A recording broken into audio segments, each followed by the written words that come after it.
Get my window in There we go. place. I had it set to the wrong.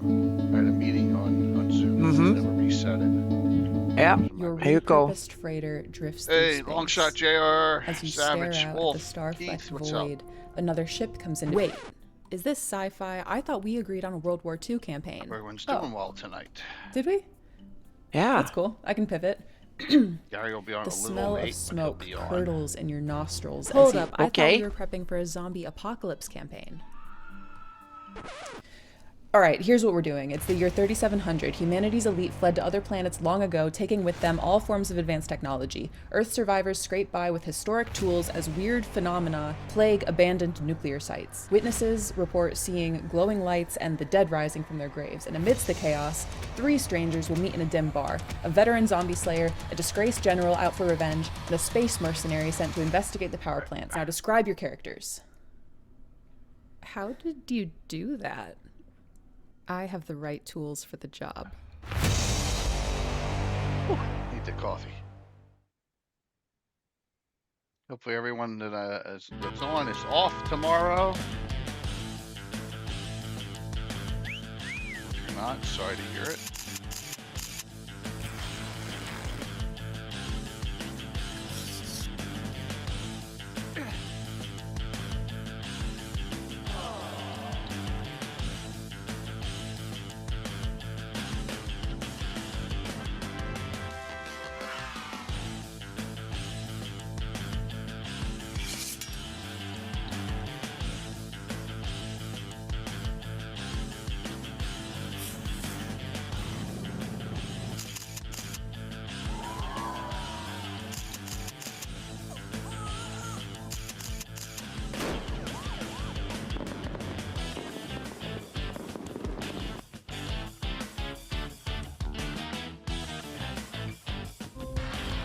A story once spoken is ageless. Yeah, The Wednesday. dungeon Well, imagined without end. The curious are the ones most courageous. The tree that endures. obviously I won't be on tomorrow night, with From Thanksgiving. stillness, the But mad we mage said we is have a stirring. doubleheader Saturday. From countless Wow, yep. voices, That'd the be fun. castle takes shape. Zagig will test the enduring. Those unlucky. Already have the Will never terrain all done escape. down there for Saturday. Probably sneak peek some tonight.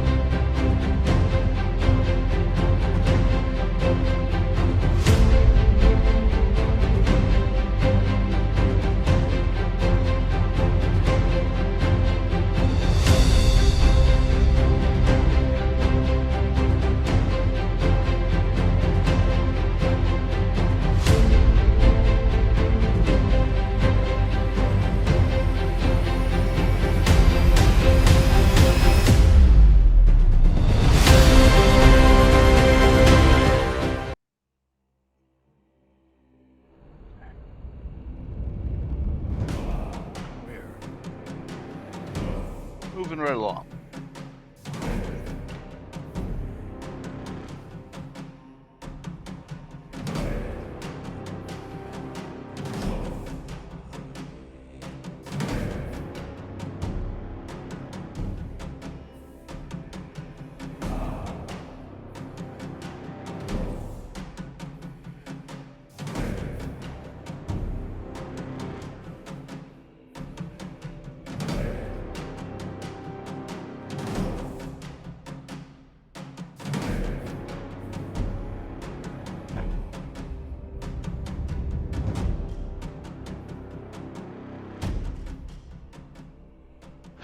Yeah.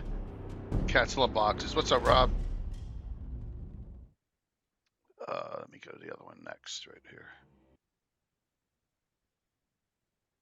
Oh, not that one. POV, I had 30 minutes before my campaign group Hey, showed yeah, up, thanks, and I Chris. was totally unprepared. I grabbed my ready set encounter box and boom, everything I needed for an epic session. Adventure hooks, map tiles, loot tables, stat blocks, and miniatures, all ready to go. My players still think I spent hours planning our Great Dragon encounter. If you're a busy dungeon master, get Ready Set Encounter live now on Kickstarter. POV, I had 30 minutes before my campaign group showed up, and I was totally We're good unprepared. early still.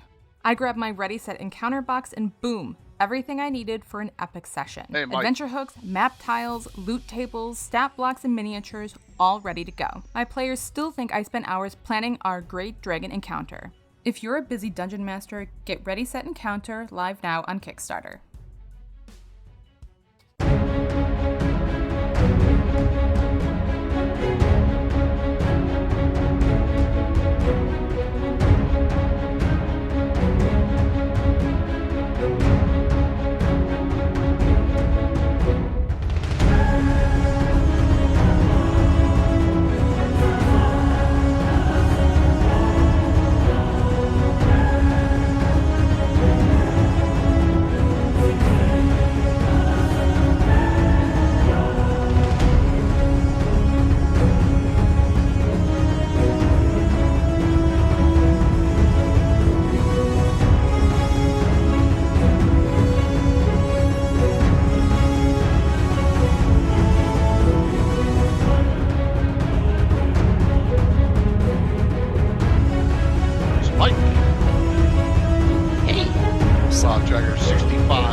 Look at you.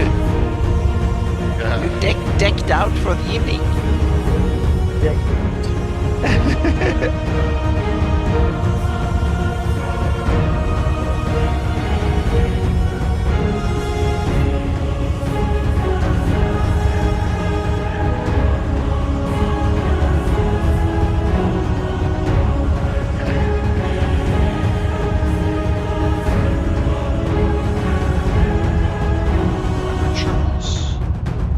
Yeah, I've opened them and have them ready here.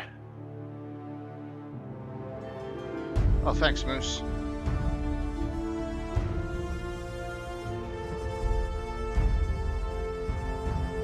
I know Twitch did a holiday sub gift thing, 35% off gift subs, 4 days. Yeah, so they did that. Not me. On yeah, but it's cool. Oh, Patrick. Very kind, dude. So much so here. All right, 34 to 36. 34 to 36. I'll have to rebump them. Hold on.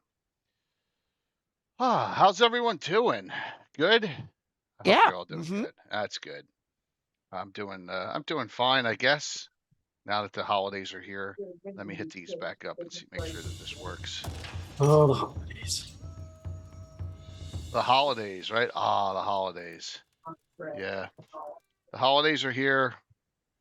Let's have some fun with it here. Let me set. Oh, you know, I forgot to set the giveaway up. The giveaway's set up. I just forgot to click on it. So, and thanks for this gift subs, Patrick. That was really kind. Get us rolling here with the hype train. There we go. Classic D&D reprints tonight. Who knows? Things may change. Oh, that was the wrong shout out. Oh my gosh. There we go. There we go. Right. Cool. Hey, Bill. Thanks, man. I'll link you that Dropbox. I forgot. My bad. So, last three. Gary will be on as soon as he can. So, just any article that Gary says we'll skip if he's not on at the time. But he said he'd be on not that late, you know. So, that's what he said. So, once again, it's Thanksgiving tomorrow. No game tomorrow night. But we will have a doubleheader on Saturday. So we'll have a Saturday morning at 9 with Tim DMing. And then at 6 p.m., I'll be DMing for Ed and 2 Drink Minimum and some other special guests. You can just imagine who those special guests are. So I have a scene picture I'll show everyone from that Saturday game. There are football games tomorrow. I'll be watching that, and wife will be, we'll be having dinner around 3:30 our time. You know, it'll be fun. It'll be a good time. So, All right, last three. Any pre-thoughts on these? A question for you. Was there a hard copy? I'm assuming there was a hard copy made of 36, correct? No idea. I don't think so. I don't have it at least. So Well, all right. I yeah. don't have it either. And so I have 34 and 35 in hard, but not 36. Yeah, same Anyone- here. All right. Oh, what's up, Jeff? Tim DMing, yes. Well, hopefully I don't get a ship sunk in 3 rounds like last time, Jeff. So you get that. So, all right. So if anyone has the 36 in hard copy, let me know because I'm curious. I thought he was just didn't send it out to me because he wasn't talking to me at the time. So yeah, Tim DMing epic deaths. Well, Tim DMing ... That's enough. You don't even have to say anything after that, there, Jeff. But we have the PDF, so you can arrange printing yourself. Yeah. But I just was curious if he had printed. Yeah. Because there was Patreon was still going on at that time. I just don't know. I don't know if it was a limited print run, if it was none, but so I have 2 of the 3 we're going to discuss tonight. Yeah. Right, 34 and 35. So we have from 28 to 35, I guess. No, 28 and 29 in print copy, then 3 and not, and then the rest were. So yeah. Okay. All righty. Got a hype train going. That's really kind. Thanks. See what we got. See who's in these. Yeah. Gary's got a huge article that I piggybacked an article from. Oh my God, on Visions of GREYHAWK. I referenced that article, which is Saint Benedor. So we'll skip that if he happens to be. If he happens to not be on at the time. Let me just bring them up. 34, 35, and 36. Yeah, I did forget to do something there. There we go. All right. Cool. Alrighty. Boop. 34. And there's the crazy crew right below me for Saturday night. Gonna be nuts. Gonna be crazy. Oerth Journal 34. Yeah. So you got Igwal looks for the Vault of Daoud. I guess that's how she got the Lamthorn story. Yeah. Gary Julian Saint Benedor, and then Malden's the Pentagram, a spelljamming ship. I had a long talk. By the way, I had a long talk with Dennis after Gabbin on Sunday night. Okay. And he said he's writing for the Spelljammer magazine currently. They got stuff going on. So Great. yeah. He also told me his that plan to have another massive Gabbin like Rick Rose level, and why it fell through. And I won't go into those details, but we had the same issue with the same person a couple of years ago because they don't speak fluent English. Map Maker, there you go, Anna. You should probably know who we're talking about. He was trying to get all the GREYHAWK people who make GREYHAWK maps together. Yeah. So yeah, but hey, that's the way it goes. So I said to him, yeah, we got a really nice reply back though. So yeah. Right, well, same thing he did. He got a nice reply back, but he just and so kind of from that it fell through. So all right, so Oerth Journal 34. I don't know who the artwork is on the cover. See if we can figure that out. Yeah. Cover out Igwal, Vault of Daoud. Right, we know that. Who? Yeah, I was reading on the cover art, but it doesn't say. Exactly.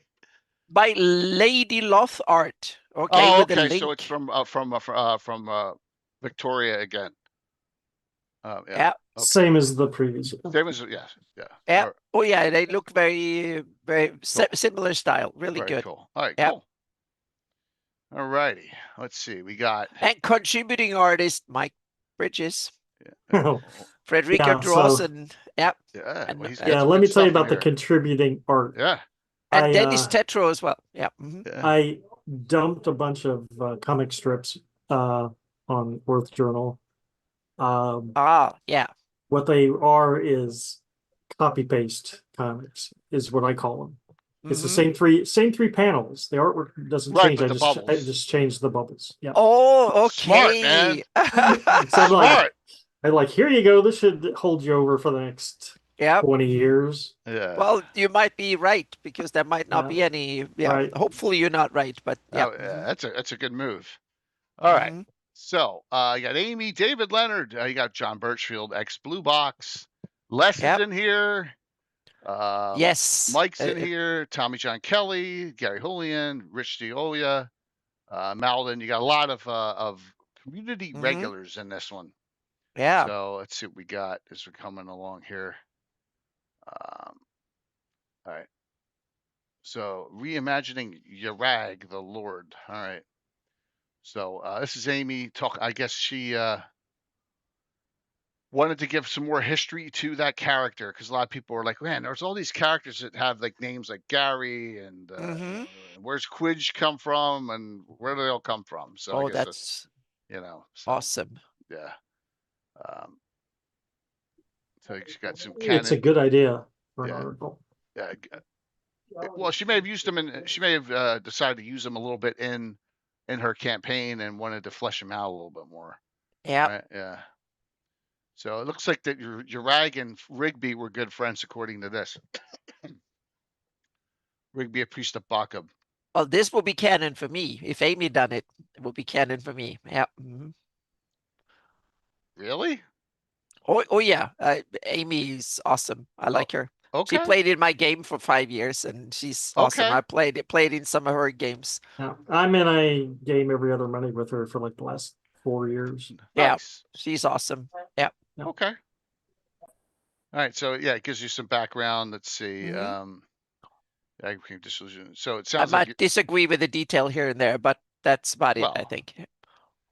Rag became disillusioned with Mordenkainen's emphasis on balance, deeply disturbed by Mhm. Robbler's release of values from the God Trap and Castle Greyhawk. Well, yeah, Oh, good. minor Yeah. stuff.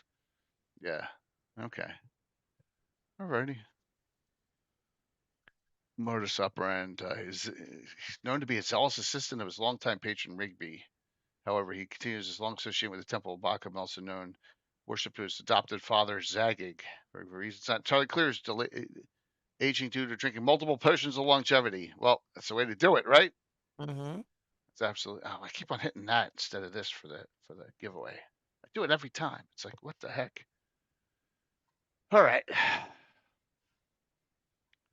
He does not like to adventure with people he does not know or trust. Well, that's a lot of people, right?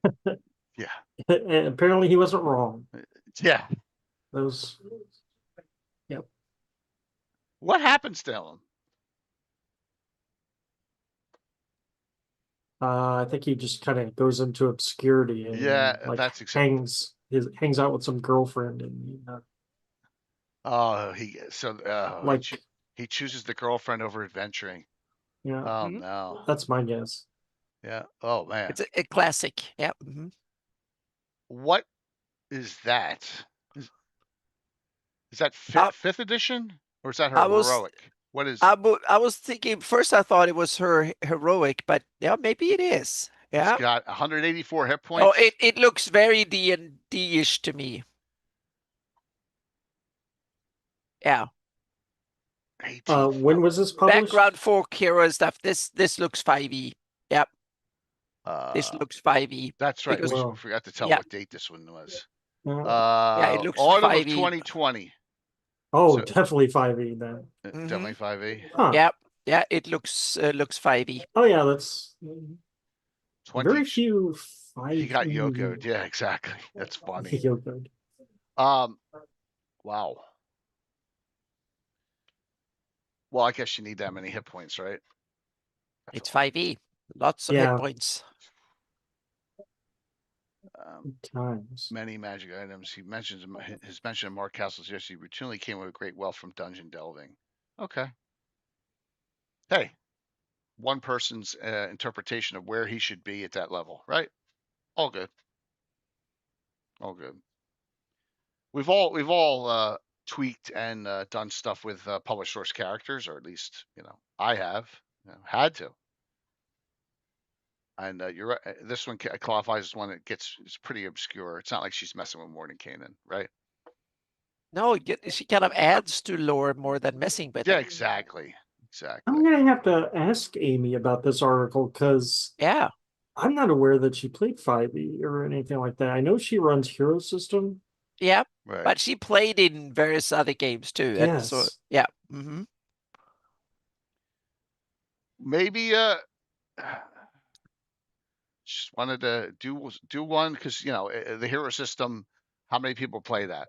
Exactly. It's in Yeah. GREYHAWK circles, it's fairly obscure, so to speak. But in general, it's I don't know not that. anyone else who plays. No, but it's like I said, in our Okay. circles, it's rare. But in Right. other parts of the world and fantasy gaming, it's Curtis runs one it. of the 20 biggest or What? something like that. Yeah.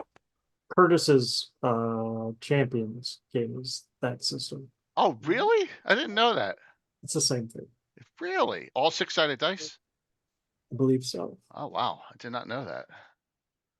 It's a champ. The Champions game that he runs that I play, and it goes back to the 80s. So I didn't realize it was that long. Okay. Oh yeah, it's Chaosium and stuff. It's been around for a long time. Yeah. It's not, yeah. Well, yeah. Oh, Rollmaster. Oh, sorry. Yeah, Okay. I forgot which one did it, but it's one of these old ones that has been around Huh. almost as long as D&D and Traveler and the others. Okay. It has roots to the 70s as well. Interesting. I thought it was a derivation of 5th edition somewhere. That's No. what I thought. No. Or It's I thought an it was old, something that old. Monty Cook did. No, like it's Cypher. old. It's old. It's Okay. it's probably from when Monty Cook was born. Yeah. Okay. David Leonard. When you and me were like 10, 12 years old, that's when he came around. Yeah. When I was 12, I was playing D&D. Yeah, it was roughly when I think it came around roughly when D&D was created, roughly somewhere around there. Oh my gosh. Yeah. Okay. So this looks like Seeking Skellinsgrad by David Leonard. I guess it's a short story. Another one by David. I keep on looking. Yeah? I forget. Keep on looking up. I'm doing this, looking up for a login. So Skellinsgrad's the capital of where? One of the barbarians, right? Lands. Yeah. Yeah. Frost, isn't it? It's up there, 10 Stone Fist barbarian lands. Skrellinghald. Also up in the Griff Mountains. So it's not Also known as Tostinka, that is connected. No, yeah, it's one of those lost lands. Like, Yeah. Oh, okay.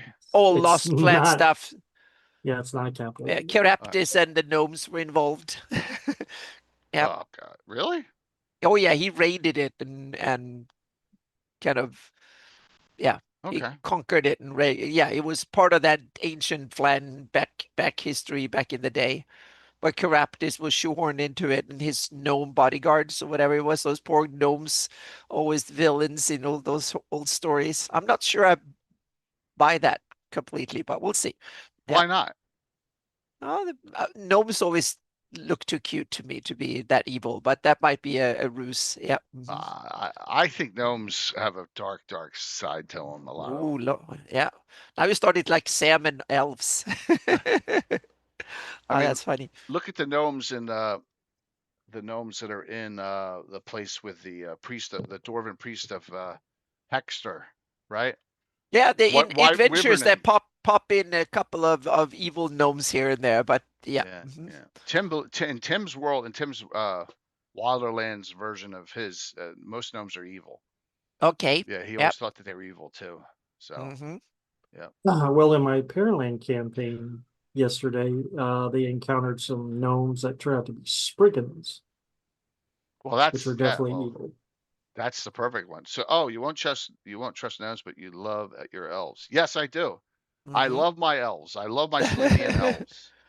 I'm the only one that did anything with that place for the first 20 years of the campaign till From the Ashes came out, Sam. That's why. Right? And then I had to see some stupid Lights of Luna be formed that Melf himself, who's the leader. I had no idea about this. So there you go. Yeah. All right, so we'll end up. So it looks like they found it. Raji breeze surely this should be skeleton shelled. So they found it. Awesome. Yeah. So David Leonard is a great researcher. He He does is. very Yep. good research articles, but then he's also does fiction, which is it's a Yep. good framing device for Mm-hmm. what is probably a very obscure topic. I like it. He likes to tackle that kind of stuff, which I respect. It's go outside the box, something that's very obscure, something you want other people Yeah. know about, and run with I it. can I put a link to his blog. Yep. That hasn't been updated recently, but there is a ton of wealth and research in that one. Interestingly, after he retired, he now exactly is he around probably less. he hopefully exactly. Hopefully he's going around the world and Well, enjoying himself, taking a he's been couple of honeydew. That's what's happened okay. now. Yeah. Right. So honey, Oh, we're going on a trip around the world. oh yeah, he retired and now he doesn't have time for anything. He's probably moving to West Indies and Let's hope. yeah, traveling around the world or something. Yeah, but his blog is still up and it has a ton of awesome info. Years of he's done some cool deep stuff. Dives into lore. Yeah, including the stuff in Amy's article on the, like the Circle and Citadel guys. Yeah. And it's tagged on the right side. You have tags, years, and everything, so you can search for. So that's if I want to know something, this is one of my stops for sure. Right. No, absolutely. I remember trying to do a blog article on Mordenkainen one time, and I was so like overwhelmed by the amount of information. I was like, "Here, David, take my research." I actually gave him my notes. I've never done that before. Wow. Yep. Yeah. Well, I use him and Rich's Low Road stuff a lot. So they did a lot of work on that. All right. Let's see. What now? 1, teleporting me to the bright desert. Rude. 2, goggles prevent sun blindness. 3, I stepped on this scorpion-shaped crown while I was hiking back across the sand dunes. It was so wicked. You should. Oh, you found the lost scorpion crown. Fable cursed crown that Tharizdun gave to Shadowdos, the last king of Solm before it was transformed into the bright desert and turned its people into his scorpion monsters. Show me. Uh-oh, I don't have it. I had to exchange it for a ride home. I gave it to some desert trader named Rary. Yes! You mean trader, not trader. Oh. Never mind. Oh, that's awesome. So close. So yeah, that's that whole module just summed up in one comment. Yep. Oh, that's awesome. Yep. All right. So the shame of this article is John just went off of the deep end, right? For better, for worse. Well, he's kind of the opposite from David Leonard in that sense. He do cool stuff, but it's not deeply researched. Right. It's his fan and interpretations of things. Yeah. Yeah. Which is not wrong. It's just a different approach to your And GREYHAWK. if I'm correct, this stuff he was using actively in his online campaign. That's my guess too. He was starting his Dark Sun campaign in the Sea of Dust area, Bright Desert area. That's where he was putting it for to keep the GREYHAWK connection to it. Now, when I first met him, his main thing was he was running post Third Age Lord of the Rings. Okay, he hadn't moved into GREYHAWK then. Yeah, early Fourth Age Lord of the Rings. So, well, he was Rob. He was planning it at this point. He was talking to me about planning it. So, yeah. Yep. Let's see. For Florida, where my Bakunish ancestors once thrived, I could never have imagined it would befall me in the ragged, distant lands, the border of the Sea of Dust. So there you go. Yep. Cool artwork. The Thrygreen. I actually had one of my players with a Thrygreen character when I ran that 5e Spelljammer. It was really fun. It was really fun. Cool. How do they speak or they click? I think it's clicking and telepathy. Oh wow. Yep. Yeah. It's one of those. I know. I think they're right. They're still play a 5e. It's a 5e playable race, right? Thrycreen For Spelljammer. or Spelljammer. Got it. Okay. Yeah. All right. Cool. So he's telling the story here too. There's some. That's a Wayne Reynolds art piece right there. Huh, interesting. Oh yeah, he credits Wizard of the Coast, so that's from published products. Yeah. Yeah. Cool.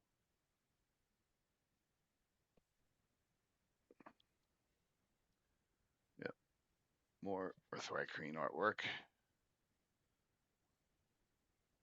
Yeah, Rob, I don't remember. How long did this game last? Like 6 months at most, right? Before all hell broke loose. Well, he kept on playing quite a bit, but he played a lot of different games. I don't remember which one was which, so to speak. Yeah, Beyblade. Well, there's yeah.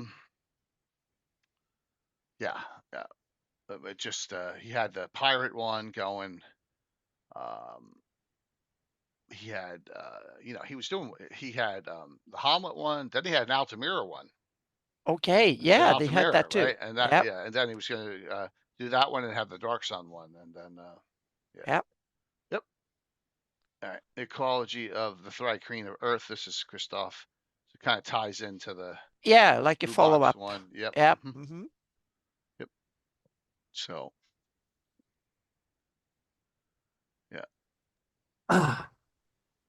Yeah, I think I've always assumed they were in the dry steppes, even though I don't know if they were actually on any encounter charts or listed somewhere. right. I mean, they just make sense there.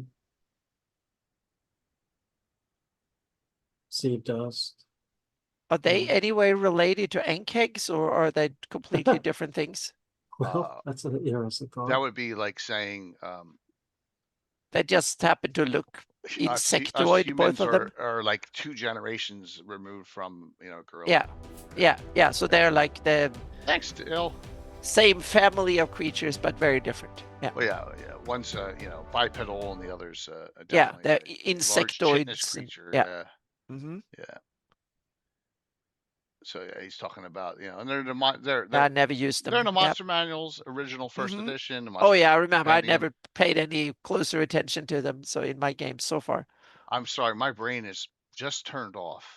Who created Dark Sun? No idea.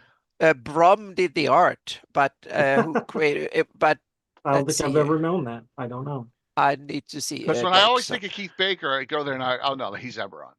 So yeah, because Dark Sun, Timothy B. Brown and Troy Denning. Okay. Were the main designers. Okay. Of the setting. Yep. Because so it was a job done inside TSR. I think it was not like someone came up with it and then they got it. It was I think it was an in-house job. Someone might correct me, but that's my impression. Inside. An inside job. Denning. Yeah. I think didn't Denning also do novelizations for that stuff? I think so. Yeah. Absolutely. Contributors include Rich Baker, Gerald Brom, Tim Brown, Troy Denning, Mary Kirchhoff, James Lowder, and Steve Winter are some of the main designers that have worked on the concept and the products. Yeah. All right. According to Wikipedia. Yep. I can. Yeah. Here is the. For me, it just Wikipedia page. Yep. The only place I ever got to in that was the computer game, right? It came out and it was Dark Sun, and was it CompuServe? What set was it with? Or was it America Online? It was one of those. I never played through it, but you had to have the service. Okay, I saw the product of games, but I never played them. Yep. It was based off the gold box set, but it was one of these SSI games. Yeah, it was one of these SSI games. I think it was SSI. Yeah, it was based they were off the really gold good box, for it, but it was better. Yeah, better. they were really good for Artwork-wise. this time. Yeah, I was given all the whole trove of D&D stuff from one of my gamers who moved away from Southern California, and including is in that trove is all the Dark Sun products. So now I have them all in print. Oh, cool. Which is really cool. So I have a whole trove of Dragonlance and Dark Sun stuff that I never bought originally. They're a little bit worn here and there, but they're all in there, which is awesome. So, yeah. It was an interesting concept, and it was like Yeah. it was the first, from what I remember, D&D wise. I'm not talking about the Ultima Onlines and stuff like that. D&D wise, after Neverwinter Nights, which was AOL, and that was all gold box, failed the original one because it was hex editable. I mean, the crazy Bill, he would go in and give us plus 256 rings of protection, right? Because he'd hex this guy. Yeah, he'd hex edit the hell out of it. We could make a cat. There was a way we could make a character within 30 minutes max level, all sorts of things. But Well, that was the same first thing one I with remember. Yeah, it was like Diablo and one and a bunch of stuff. That there were little hacks you can get so you can Right, but this keep, was but this one I don't remember. They had a ton of glitches. It had the copy. You could put all your items in a bag because it had bags you could carry stuff, and you could just you could drop it. You pick it up, drop it, pick it up, drop it for about 20 times. Then you got, and then It you would sell copy it and itself. buy whatever. It would copy itself. Same thing in Diablo. You could do the same thing. You just took an hour and then you had all the gold in the world. What's up, Gary? Hey guys. Happy Hello. Thanksgiving. Yeah, you too. Yeah, you too. Yep, dupe glitches. Hey, Gary. That's it. Hey, Mike. Yeah, John, this is a different Neverwinter Nights. This was the gold box Neverwinter Nights first edition, not the one you're thinking of, the NWN one with the eye on the cover and all that. That's like the third edition one. That's there's two different ones. There was an original first edition Neverwinter Nights. What was that, Gary? I was gonna say you got the +1 scarf on. Yeah. Go Colts. Yeah. Oh, look at that. Oh my gosh. The gloves of the Gary. magic gloves of yeah. How? By the way, I saw your Ren Fair pics there from last weekend. Was that? Yeah. Good to see. Good to see. All righty. It's it's like being a kid again, going to those things. Sure. Yeah, definitely a fun time. From here, Les pops up here. Traditional Druidic judgment. The Watchers. Yeah, of this is a really cool article that gave me a lot of inspiration. So it's a little bit horrific in some ways, but it's really cool. Les only does horrific. Yeah, he describes how to create a bog mummy and how the Flan use rituals and traditions and stuff to create bog mummies and then use them for like communal protection and stuff. I was going to say, Anna, like the real world bog mummies looks like it was pretty gruesome situation. Well, he's really taken a lot of inspiration from the real bog mummies. Yes. Yeah. But it looks like the one extra step here is that, the undeath, the ability to that didn't happen in real life as far as we know, but but they were thrown in often as sort of punishment or they were murdered and then put in there. So either it's because some of them, they were deliberately killed and put in there. They didn't just fall in or anything. They were often they were executed in some horrific ways and put there. Yeah. So this is kind of going back to that, what are the Flan? Are they Amerindians? Are they Celtics? Are they, something Proto-European? It seems like all of the above. Exactly, which I think is cool. I think that they should be a little bit of all of it above, and so they can be their own thing, so to speak. That's how I like them. Okay. I like to take inspiration from the real world, but I don't want real world analogies in my campaign. Right. Understand. 100%. They're 34. Yeah, this is 34. It's not. It's just about the creation. It's not. Oh yeah, exactly. No stat blocks, but it's more like the backstory and how you can put them into game, and you can do cool stuff with this. So yeah, You it have comes with more. adventure hooks and DM notes and stuff. You have more space for lore if you just ignore the rules. Exactly. Yeah. You missed it, Gary. One of the earlier articles in this issue was Amy's article on Urag, and it has 5th edition stats. For the character. Oh, Yeah. interesting. Yeah. 184 hit points. Yeah. Wow. But it's kind of a tough guy in his. He's 18th level, so 184 Oh, hit yeah. points. That's Should be about right fairly for 5th normal edition. for 18th level. Yeah, yeah. There are a few characters who I can't get past their name from Gygax's campaign, and Urag is one of them. I mean, partly because it's my own first name backwards too, but you know, Right. it's just, oh my God, Gary, come But on, I guys. think their worst, Erek's cousin is kind of, yeah. That's actually a cool name. I mean, it's a compound, Okay. like you're Yeah. trying to figure out. It's mysterious. And Yeah, that's true. who It's is mysterious. Yeah, that's because you're true. like, who Yeah. is Irek, and then what is his Yeah. cousin doing? Yeah. definitely. Exactly. No, I mean, and then Mordenkainen. I mean, one of the best names in all of fantasy. So Right. Yeah. I know, obviously copied or inspired by the Finnish myths, but still, Mhm. that's a great Yeah, source. still a good. Yeah. Yeah. Cool name. All right. Here's Lance again. Goes way back, right? Yeah. That's Yeah. a guy I would like to meet. Lance always has really good Mhm. article ideas. Yeah. And this is awesome. The lore of the Frostwood tree. Yeah. Yeah, he has enough articles. I think it'd be a guest for a 2-hour stint, probably. Well, can I? Yeah, if anyone can get a hold of him, Yeah, I don't know where that's he the is. tough part. Yeah, he's never. Apparently, the editor of this magazine can get a hold of him. Well, a few That- years ago. Yeah. This is 5 years ago. Yeah. This is 2020, August 2020. This is over 5 years ago. A And lot has before, happened. and before that, he was doing articles in Living Guard Journal, probably for Mona.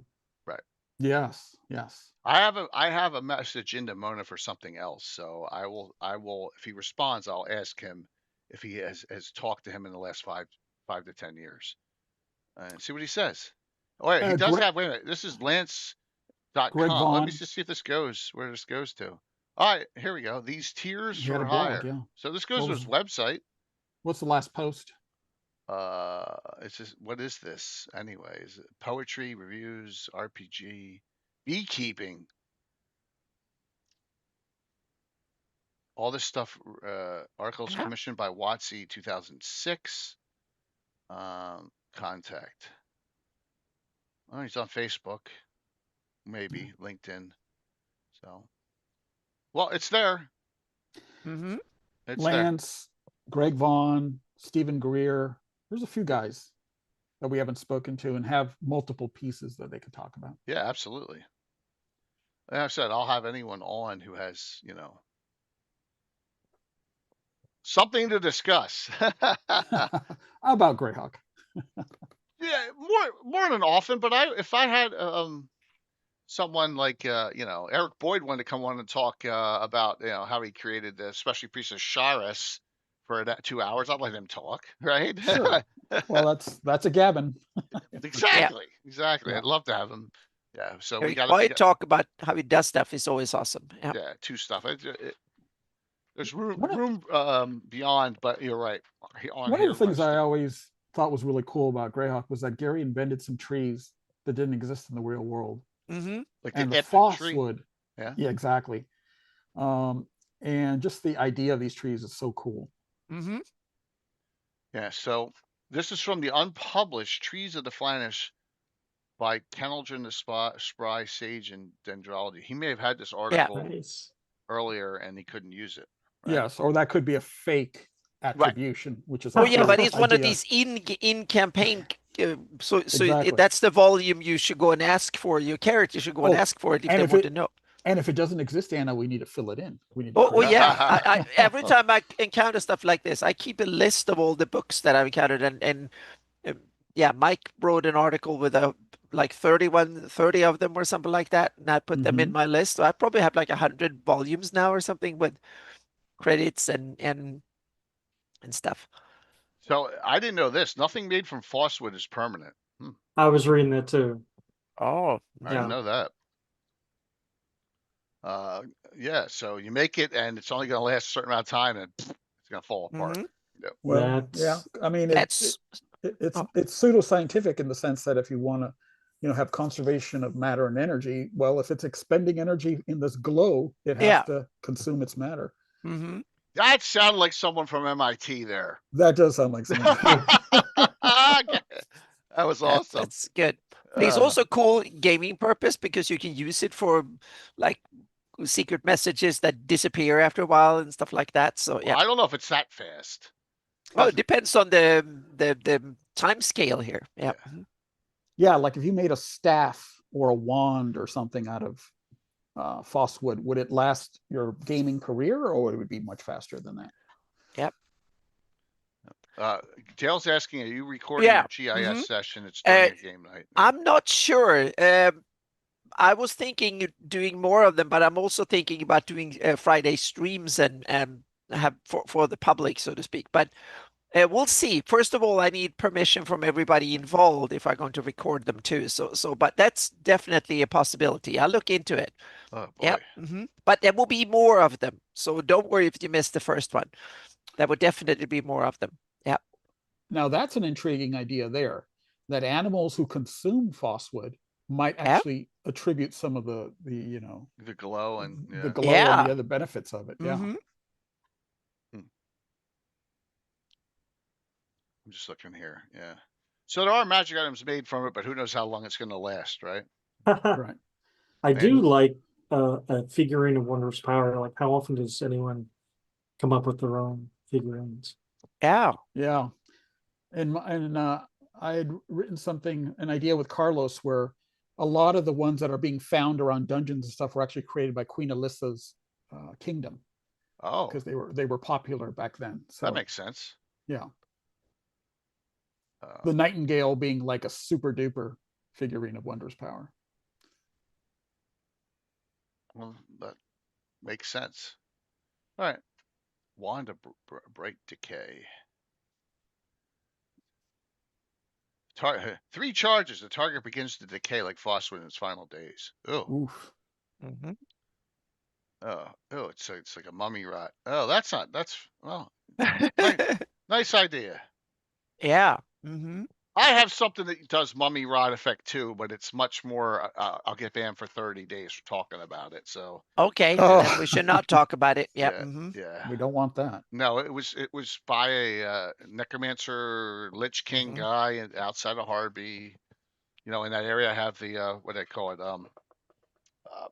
Shit. My brain's off. It's on the map. I put it on the map. Yeah. Do you guys have real world diseases in your Greyhawk, like leprosy? Yeah. Cholera? Usually leprosy is one of them, or is that little blue whatever it was? Wasting disease. Not blue bay, no. No, that's it's on the other side. It's on okay. Yeah. Oh my god. My brain shut off. It's Sarak, no? No. It's inland. It's inland a little bit on the right side. On my map. Oh my god. On your map. I don't have your map yeah. up at the moment. Right. So okay, yep. Yeah. My brain is off now. Yeah, so it's a high level for food coming. Yeah, dude, I just one of those nights that I can't think. But that's okay. It's Lord Twall, which is my buddy Walt. See, look, I do dumb names too. That's Walt, and then all jumbled up. Yeah.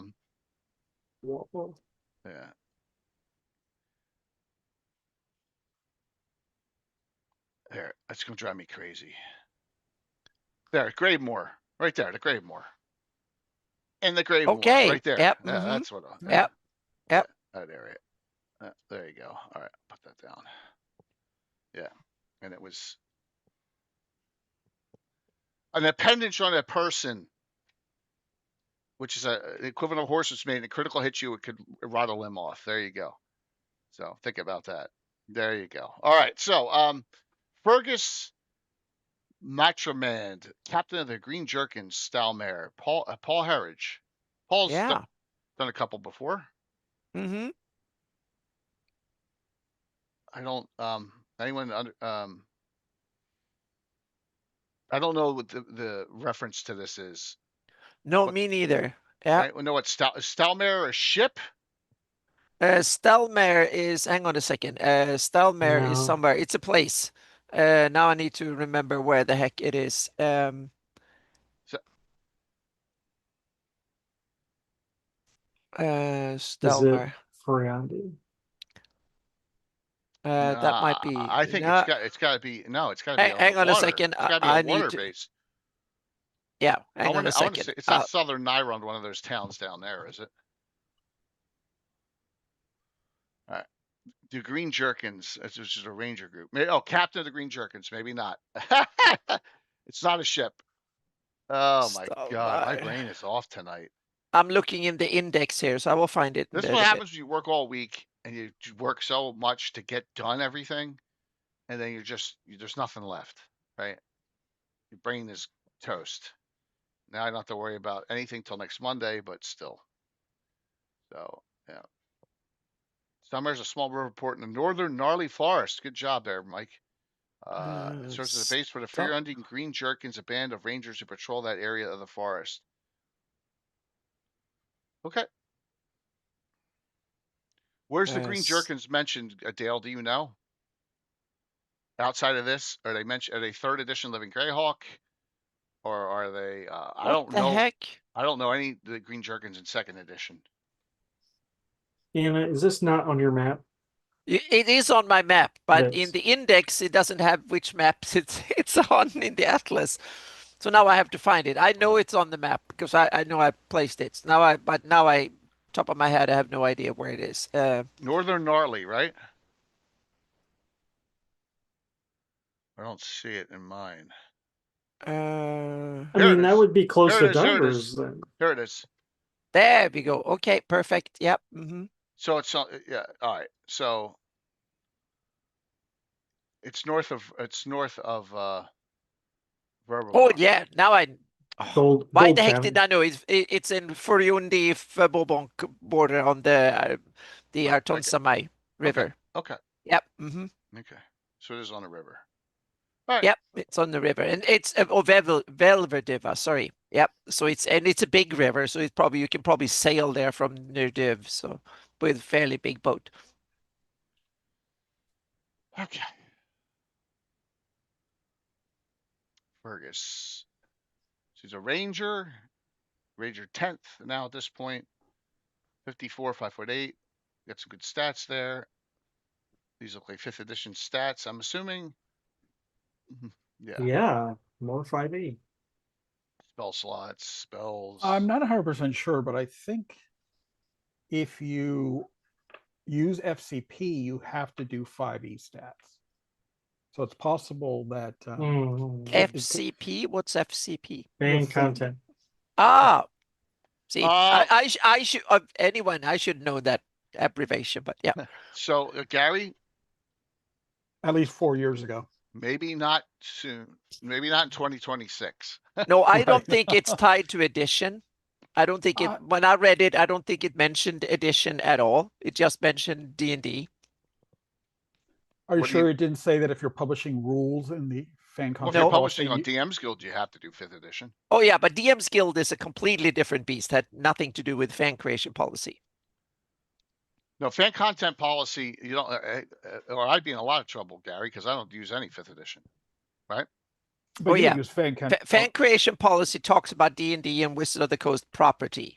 Do you put the fan content policy on the stuff you produce, Jay? It's on my front page of my Twitch channel. Oh, okay. Because Cannon Fire, we don't invoke it at all. You don't need to. I don't think you need to. I really, I wouldn't. I do it because it generate positive income, right? And fan creation policy is for all. It covers all the Wizard of the Coast properties when it comes to magic and stuff like that too. So it tells you what brand names you can use, what you can't use, what logos you can use, and so on and so forth. So, exactly. One of the main benefits is the use of logos and artwork. Well, they protect a bunch of stuff you can't use. That's what they don't exclusively say that you can use this. They just say you can't do this, and this. Right. And so it's intentionally vague because I think they want to, and this is just my speculating They here. I'm want not a to play lawyer, it back. but yeah, so they are intentionally leaving it vague. So if someone is stepping over it, they There you can go. put the hammer down, so to speak. So to answer Dale in the chat, in which case then we should ask that to Eric Mona, because I believe he would be the author of the Green Jerkins or creator. That's where Okay. it's LGT. Yeah. That's where we want to know where it came Yeah. from. Yeah. Thanks, Brunkel. Yeah, beautiful. All right, so a Captain Ranger for them with the 5th edition special abilities, a hawk named, a horse named. After searching in Google, Facebook groups, and other varied research, I found little more than a paragraph or two describing the Green Jerkin Rangers. Of course, that's the way it always works. And then you develop on it. Yeah. This article's handy. 5e stats on a ranger. My current 5e campaign, they're always complaining about not having a ranger or needing to hire a ranger. Oh, there you go. Now you have one. This guy. Why? 10th level. Why don't they? How many players do you have? 5. And what are their classes? Okay. Barbarian, rogue, cleric, monk, and wizard. So can the barbarian track? Pass on a ranger. Yeah, everyone wanted to pass on a ranger. Not even multi-class. So whatever. Yeah. Whatever. Rangers are like 1st edition, especially with a little bit of enhancement. Rangers are great. Great character class, especially with the specializations with the bow and stuff. And but then again, multi-class rangers are very useful, but they go up so slowly. I understand, but I like rangers. Just outsource that. Yeah. All right, here we go. The next Mike-ism here. Brother, where is the weeping hexagram? 2 questions. 1, who is hexagram? And 2, why is he weeping? Call him a Heidi Peak. Oh no. Hexagram isn't a person, it's an artifact of Tharsden. It's a huge circle of Black Iron Inlay with a 6-pointed star. It bleeds blood when light strikes it. It was shattered into 3 parts by a holy sword. Since then, our cult has been trying to repair the item. Where is it? Oh, I used some of the metal to make horseshoes. Don't get mad. I can fix this. Hear me out. Can we just rename it to the pentagram? Hey, now I'm the one weeping. Yes! That's awesome. Very good one. There are just so many Tharisdan related artifacts. We need a cultist collection with all the comics in one place. All the comics. Yes, Gary, you're right. Well, you have that for your one publication, right? You have the big book that I have a copy of here somewhere. But these aren't in there.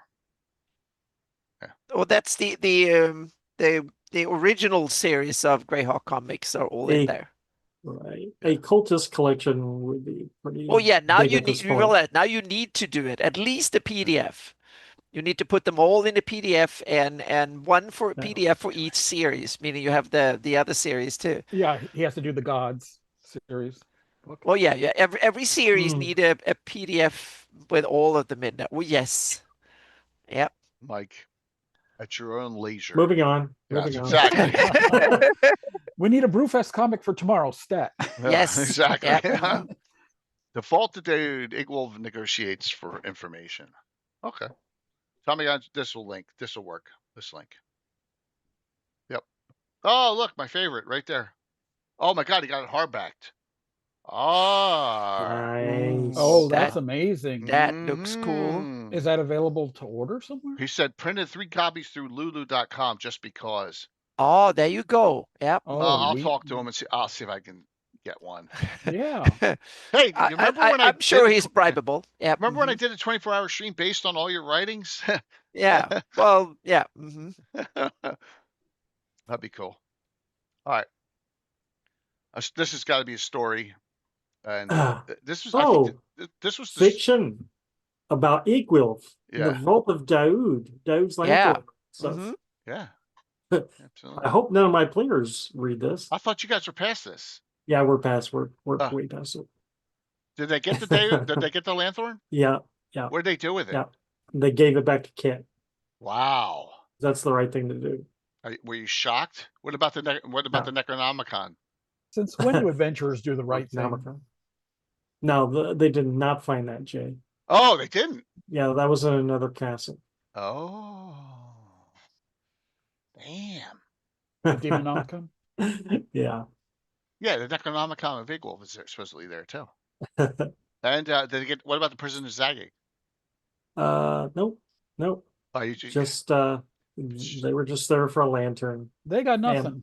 even other though items. the picture shows if you use that picture of her lying there, it shows the freaking Prison of Zagig sitting there. That's awesome. That's like its own. Yeah. Oh, it's just a I'm bird fi- cage. I Bird's replace dead that. inside. I have a different MacGuffin we're dealing with. I can that's explain some awesome. other time. That's awesome, man. It's all good. It's all good. Just busted. Yeah. 6 centuries since I've been named by the likes of flesh and blood. Okay, so she summons a demon. Oh no, he does call her Tasha. Still, I don't like it. I don't like the Tasha Egg-Wolf connection. I just don't. Don't know what anyone else thinks, but yeah. So, all right. So she's summoning a demon to talk about trying to figure out where this thing is. He does some good stuff. I mean, the writings are long-winded, like it's Tolkien-esque the way he writes. It's long-winded stuff, but that's just the way that style is, you know. So, and the stories go on, and you're like, oh my gosh, and then everyone dies. Hey, Mandy. So very cool. So like right there, he says, "When my mother, the mother witches," so saying Baba Yaga is Tasha's mother, right? That's everyone's thoughts on that. Agreed. For Baba Yaga is Igwul's mother. Yep. Yeah. Carrie. He's mysteriously quiet. Someone needs to flip him around. Take Oh take yeah, his tape exactly. We out, need flip it because around. to the cassette ran out. because ran He may have out. had So to now we step need to away. switch him around and yeah. Whoops. We know that for sure when the animation freezes. Yeah. Okay. Yeah, I like the entire Egg-Willed family tree. Yeah, I think it's cool. Yep.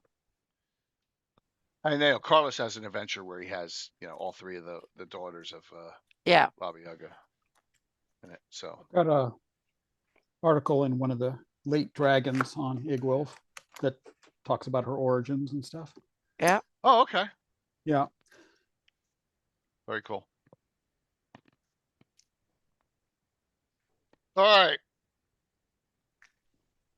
Go ahead, Gary. St. Benedor. Yeah. Here it comes, the big one. Yeah. So after having written about Death Knights in the 2 issues before this, I said, why don't I do like the definitive write-up of St. Benedor, who, if you can't tell, his name is an homage to Scott Benny. And so this is like, I kind of felt like the Great Kingdom and Greyhawk in general is kind of lacking for good guys, especially some, demigod level good guys that are accessible to players. So I said, I'm going to incorporate this guy into the history of the Death Knights. And then because he's been essentially battling the Death Knights for centuries, he's been elevated to demigodhood. So this article, it was born out of that idea, and it just took off. It's like, I don't know how many pages it is, but it's like, is try to pack as much of his background in history and the sort of the main events in his life, including a 1E style write-up of him as a demigod. So it's kind of a mirror to how Ayuz is presented in the glossography, with even including like his special weapon and his ethos. And well, that shoots down the whole 5e fan content thing then. I guess it does. I guess it does. But what's cool is that Jay then took St. Benedor and made a specialty priest. Yes. And I don't remember which Visions it was. I think it's Visions 2. Yeah, I think so. It's either 1 or 2. So it makes a great pairing with this article. Yeah. Page 33. We can go when this one's done. We can run to that real quick. So, all right. Yep.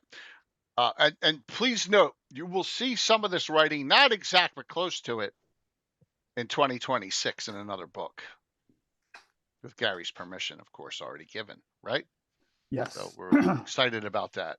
So Saint Benedor of the Ashen Hand, the Orb Bearer, the Valorous One, the White Knight. All right, so is Saint Benedor mentioned somewhere, and then you ran with it? No, I created the character when I created the Death Knights. Got it. So the only outside character is Saint Kargoth. Right. Everybody else I created around him to build up his legend, you know. And for the longest time, you know, this was his main rival. Now Saint Kargoth has gone on to bigger and better things in the plains, so he's not on Oerth very much lately. But Saint Benedor, if you read this article, you get to a point where it has an interesting little vignette where I'm basically describing his capture by Zagig to become one of the prisoners of Castle Greyhawk. Right. So round one prisoners, right? Not round two. Yeah, right. First, so this first is go around. Yeah. And what I kind of speculated is that some of the prisoners may, you know, some of them may have been captured by force, but some of them may have been coerced or convinced or tricked into the prison. So in St. Benedor's case, he was being basically hunted down by about 5 Death Knights, and he was trapped. So Zagig basically said, if you if you do this for me, I'll get you out of here and save you to fight another day. Unfortunately, then St. Benedor misses the Greyhawk Wars. He's not able to help during this time. So when he emerges from Castle Greyhawk, he's a bit pissed. He's like, the Great Kingdom is a mess. So he went to the sort of the undead little enclave that we described in the last issue to kind of recharge and figure out what he's going to do next. So he's kind of poised there for the PC for DMs. Like, do you want to have his cult start to break out and start to do stuff, become kind of a new dynamic force there to recover the very grim, dark Great Kingdom. I don't, and I'm of course being a bit hypocritical when I say this, but I don't want to have too many godlings created all the time in the world of Greyhawk. It's got to be a rare event, right? So you have you have Zagig created by this machine that he creates. That's the God Trap. You have Ayuz essentially doing something similar in which he basically drains all this old power into his noble Cambion self and becomes a demigod.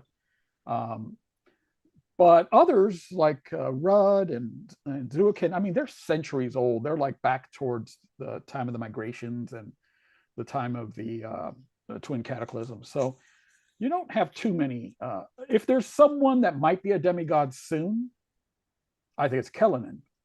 Like he's right there. He's, there's been a lot of war in the Flannis lately. A lot of people taking up his cause. I like him as a hero deity. That's good enough for me. It's unique, yeah, and it doesn't have to happen anytime soon. But I feel like he is the closest that has the kind of potential to become one. Okay. So what I would love to do in the future is do an equivalent write-up for characters like Saint Bane or Saint Eliodor, yeah, and Cyril the Relentless. And maybe some other ones that are noted in other works, not just Benny's, but don't have much information about. All right, so 2 things.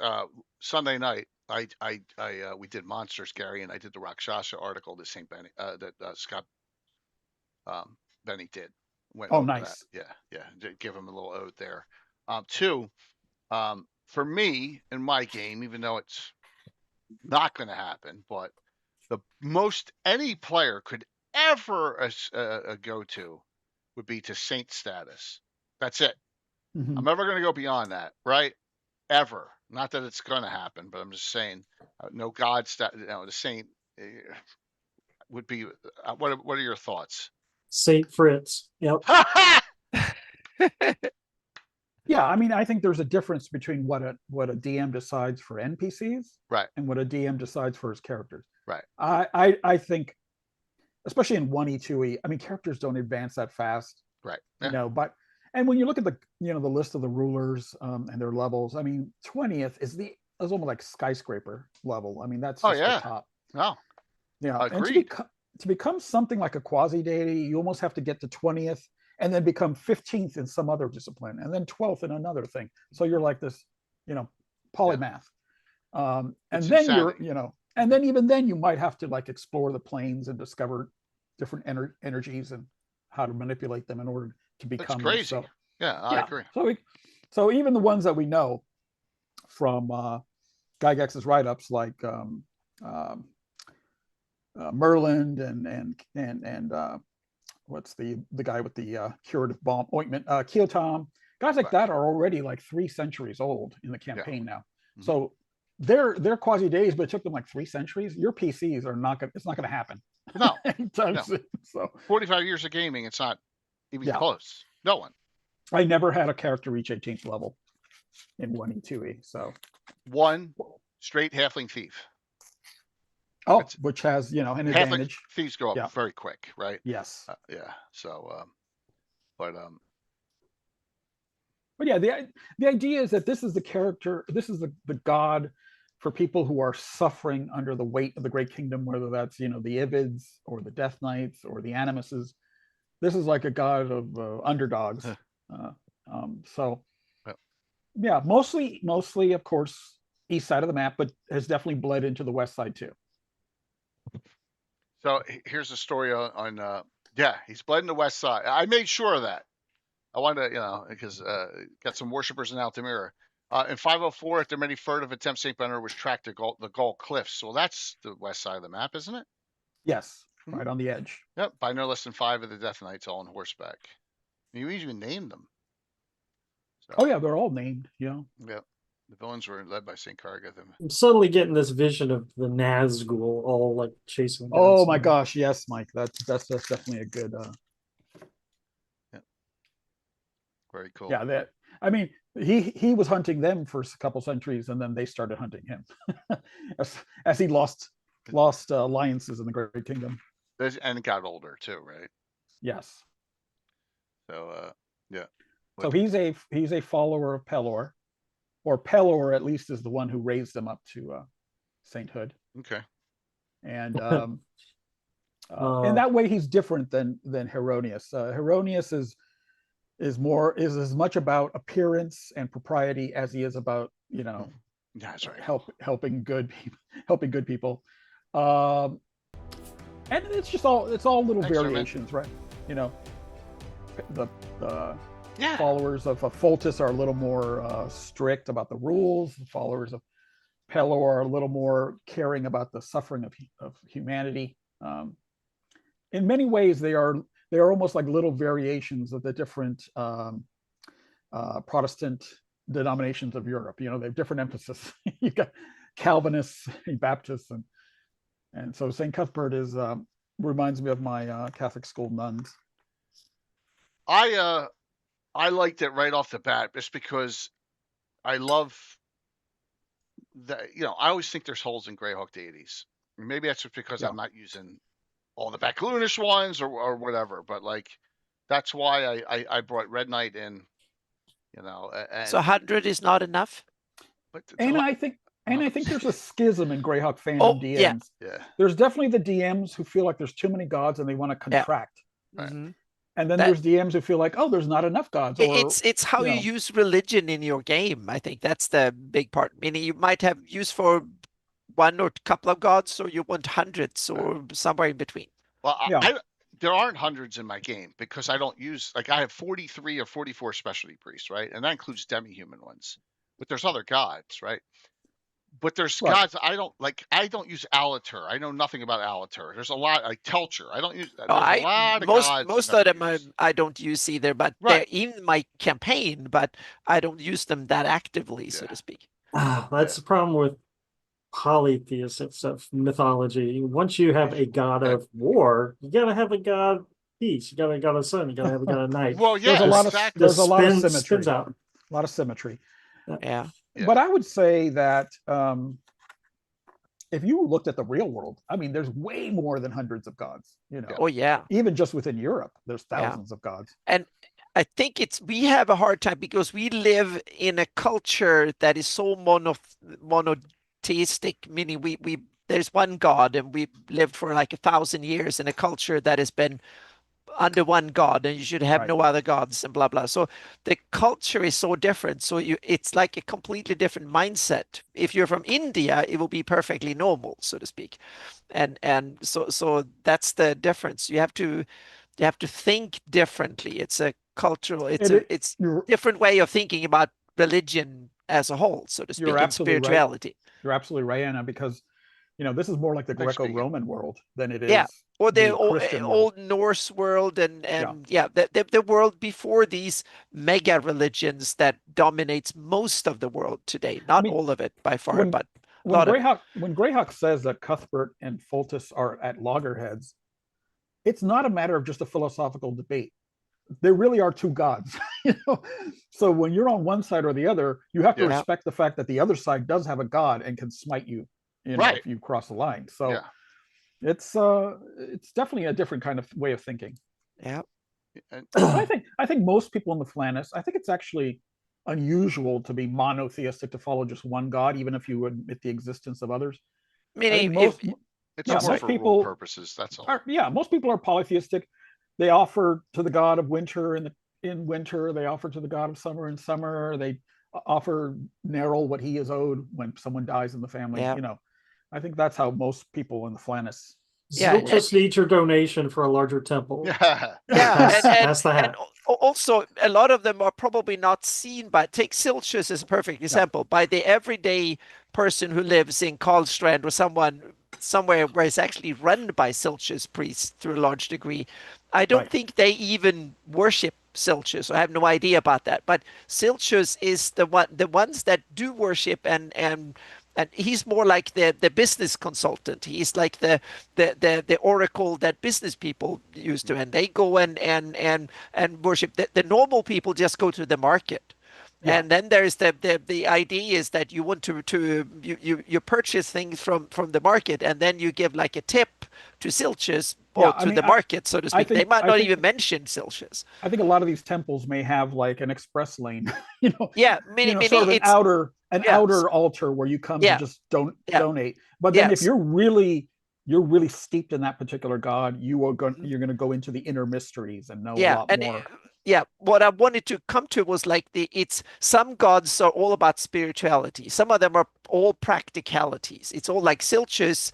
They do it for money, and they help them guide or whatever, and the everyday don't do it. And then you have a god like Cuthbert, who is more literally out there to control the normal plebeians, and they kind of worship him in order to, he's our protector, but he's also the one that tell us not to get stupidly drunk and do dumb shit and stuff like that. So he's the one who maintains the flock, so to speak. So they might have a love-hate relationship to Cuthbert, the everyday person. And it's not evenly distributed. We know that some areas, some gods are more dominant than others. Exactly, they're local, and they're local.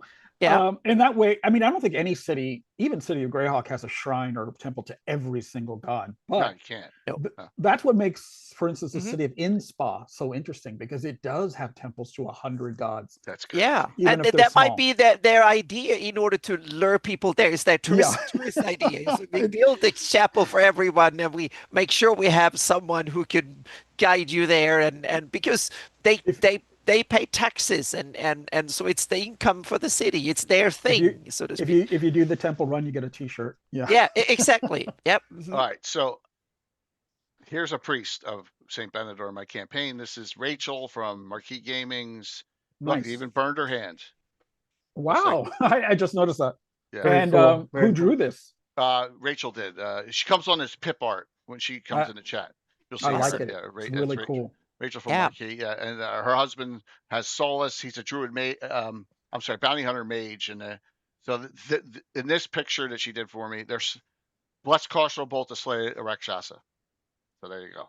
And so that's a player character, Saint Benedor priest in my game. So I love it. Yeah. Yep. And so all we can do is contribute our stuff, and hopefully some people like it or use it. Exactly. We're pressed for time, so. Oh, sure. Go ahead. It's okay. It's okay. Just 10 seconds. Page 33, Visions 2, if you want to learn more about the St. Benedor specialty priest and the clerical abilities and stuff. Here it is, Servants of the Ashen Hand. All right, and then I got the map with the Winchester and Rothschilds, all the spells, all the special abilities are up here. It's in 1E2E rules, of course. Yeah. And look, there's the hand, the background on that hand artwork, which is really cool too. And there's another character, Tegan. So, yep. Yeah. Sam has a really good comment. Don't forget pantheonic temples. Yes, I think that will be very common, especially like for elves. For me, elven clerics are not clerics in my campaign of a particular elven god. They are the elven pantheon, meaning you go hunting, you then is that god and whatever. You bless the fields or you bless a family or whatever, so to speak. I think the Iridian, the 4 festival, 4 season gods are often worshipped together. Yeah. Same That's thing true. I had with the Flan gods. Yeah. Yeah, you should be able to go into the Temple of Paler in Greg City, and there's your shrine to Maheen. There's your shrine to Saint Benedor. Yep. Yes. Saint Bane. Yep. I like rivalry between my deities. Oh yeah. I don't need to reinvent the wheel at this point. Even good guys. It makes sense. It makes sense, but like for example, Tritharion and Fultus, they hate each other. So I like it. I like it that way. Yes. Yeah.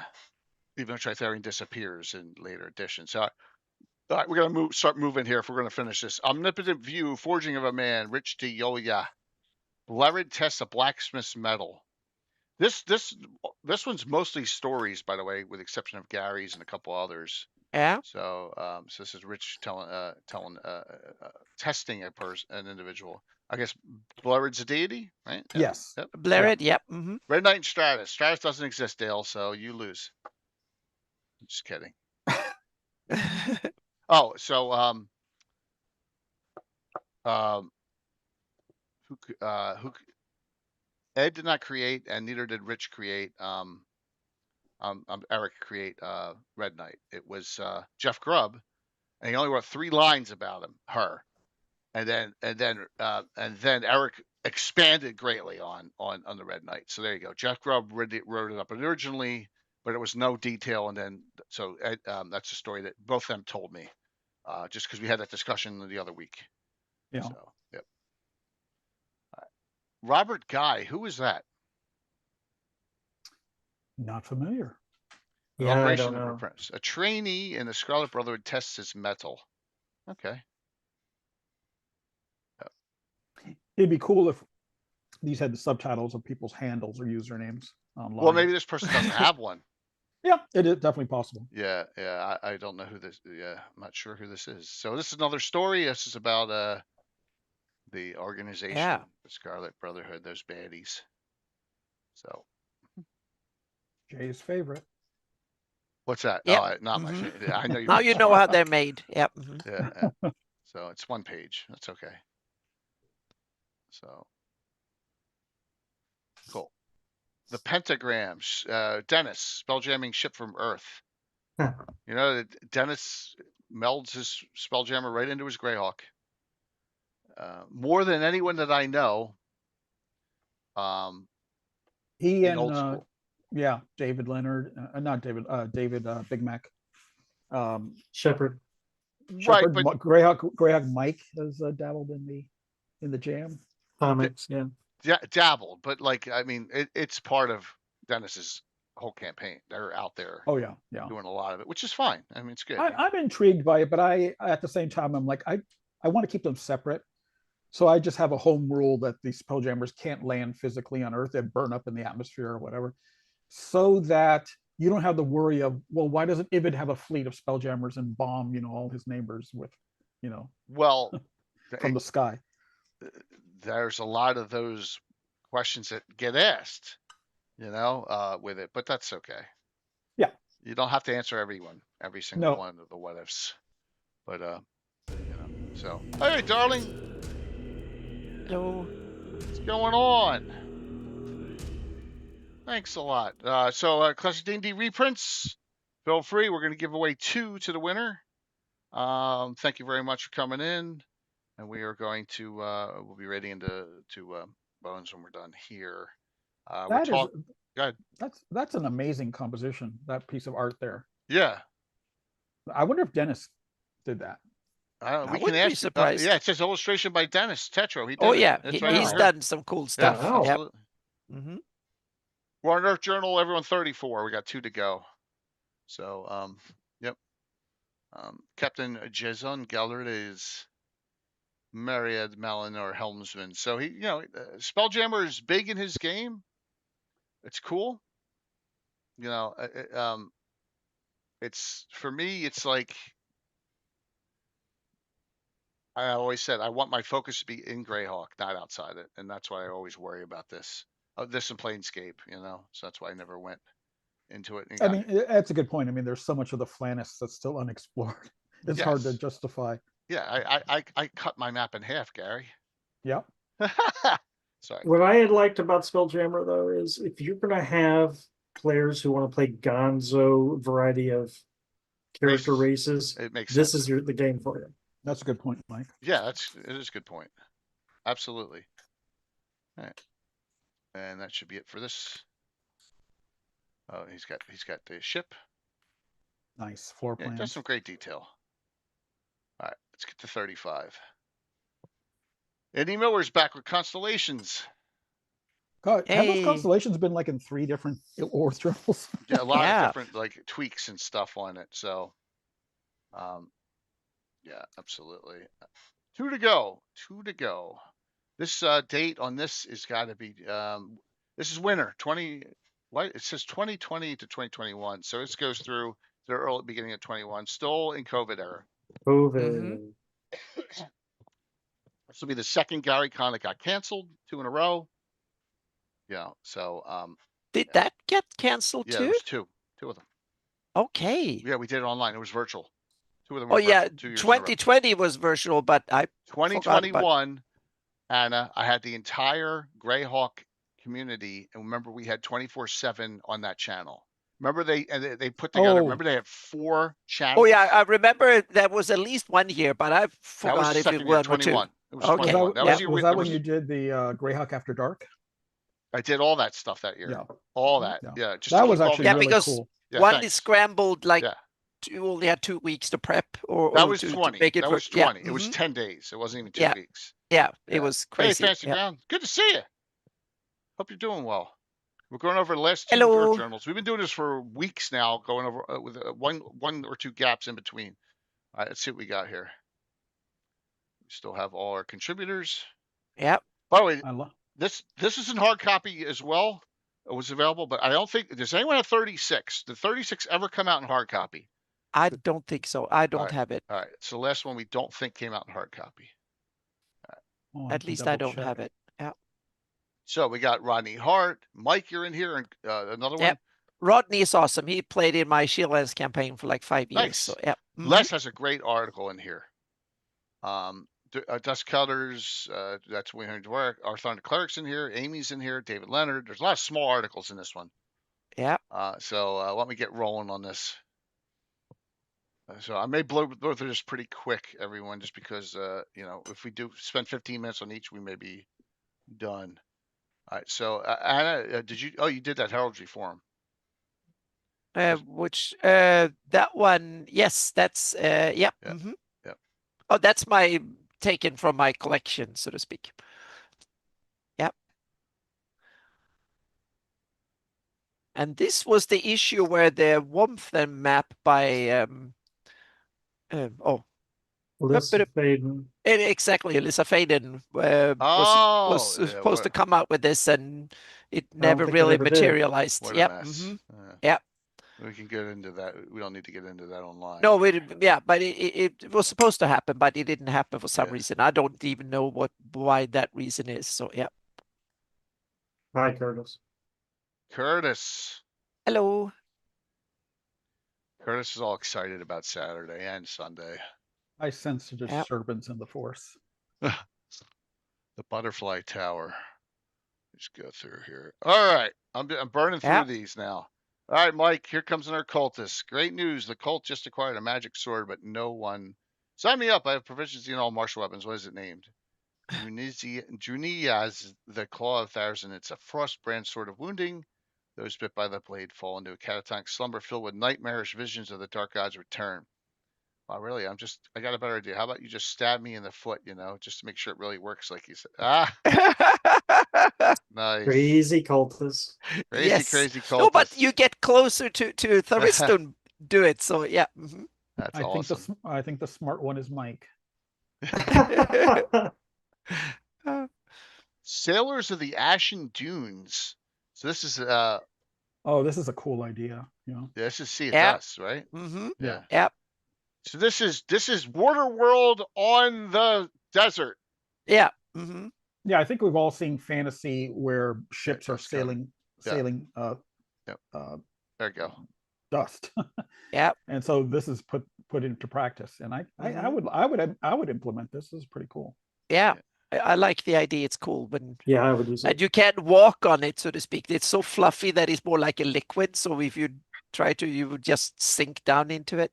Maybe if you have enough area on your feet. Exactly. It's more like snow, but powderier. So it's kind of even less density. Yeah, but did you ever go on the beach and burn your feet because it's so freaking hot? That's what I would think that the dust would be. Well, I guess at nighttime it's super cold in the desert too. So Oh yeah. Yeah, maybe travel at certain times. Legends of the Gnarly Wild. This isn't the article I'm thinking of. It's in the last one. Wild Ange and Dunapple. So the Wild Ange is a halfling bounty hunter. There's a picture that Kit did. That's nice. A couple of NPCs. Yeah, and Yep. what's Dunapple? Is Dunapple a? I'm looking here real quick. Halfling bounty hunter. That's wild Dunapple's. angle. Runt owlbear. Oh, Yeah. Dunapple is. An Okay. owlbear. She calls Dunapple. Yep. Cool.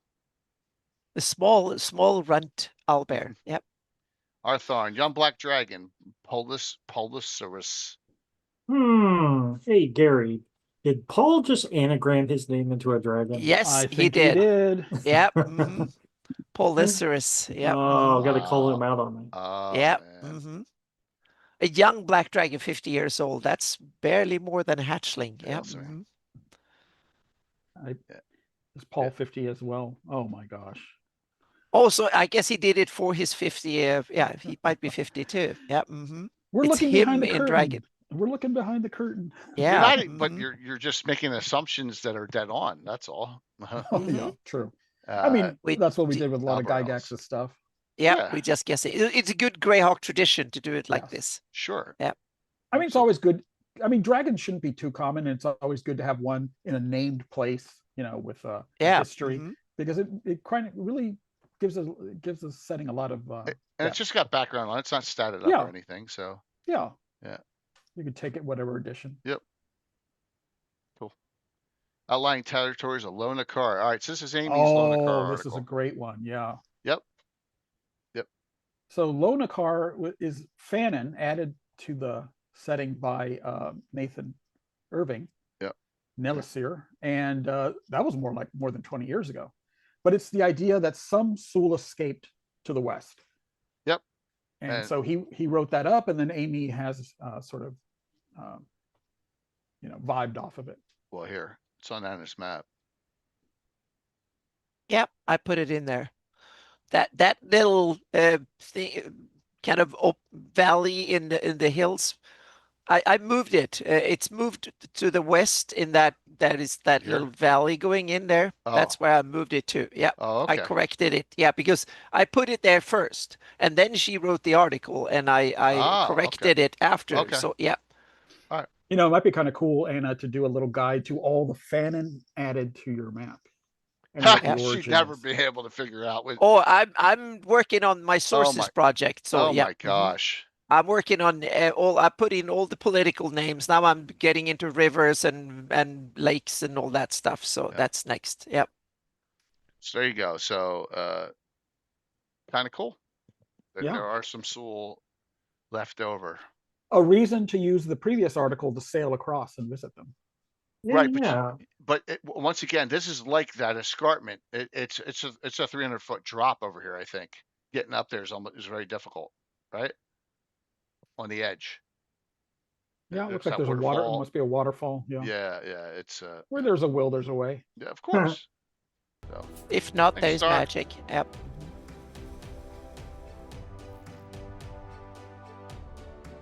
Well, of course, this is a. I'm trying to. There we go. Okay. Part 2 of Skellin's Hold.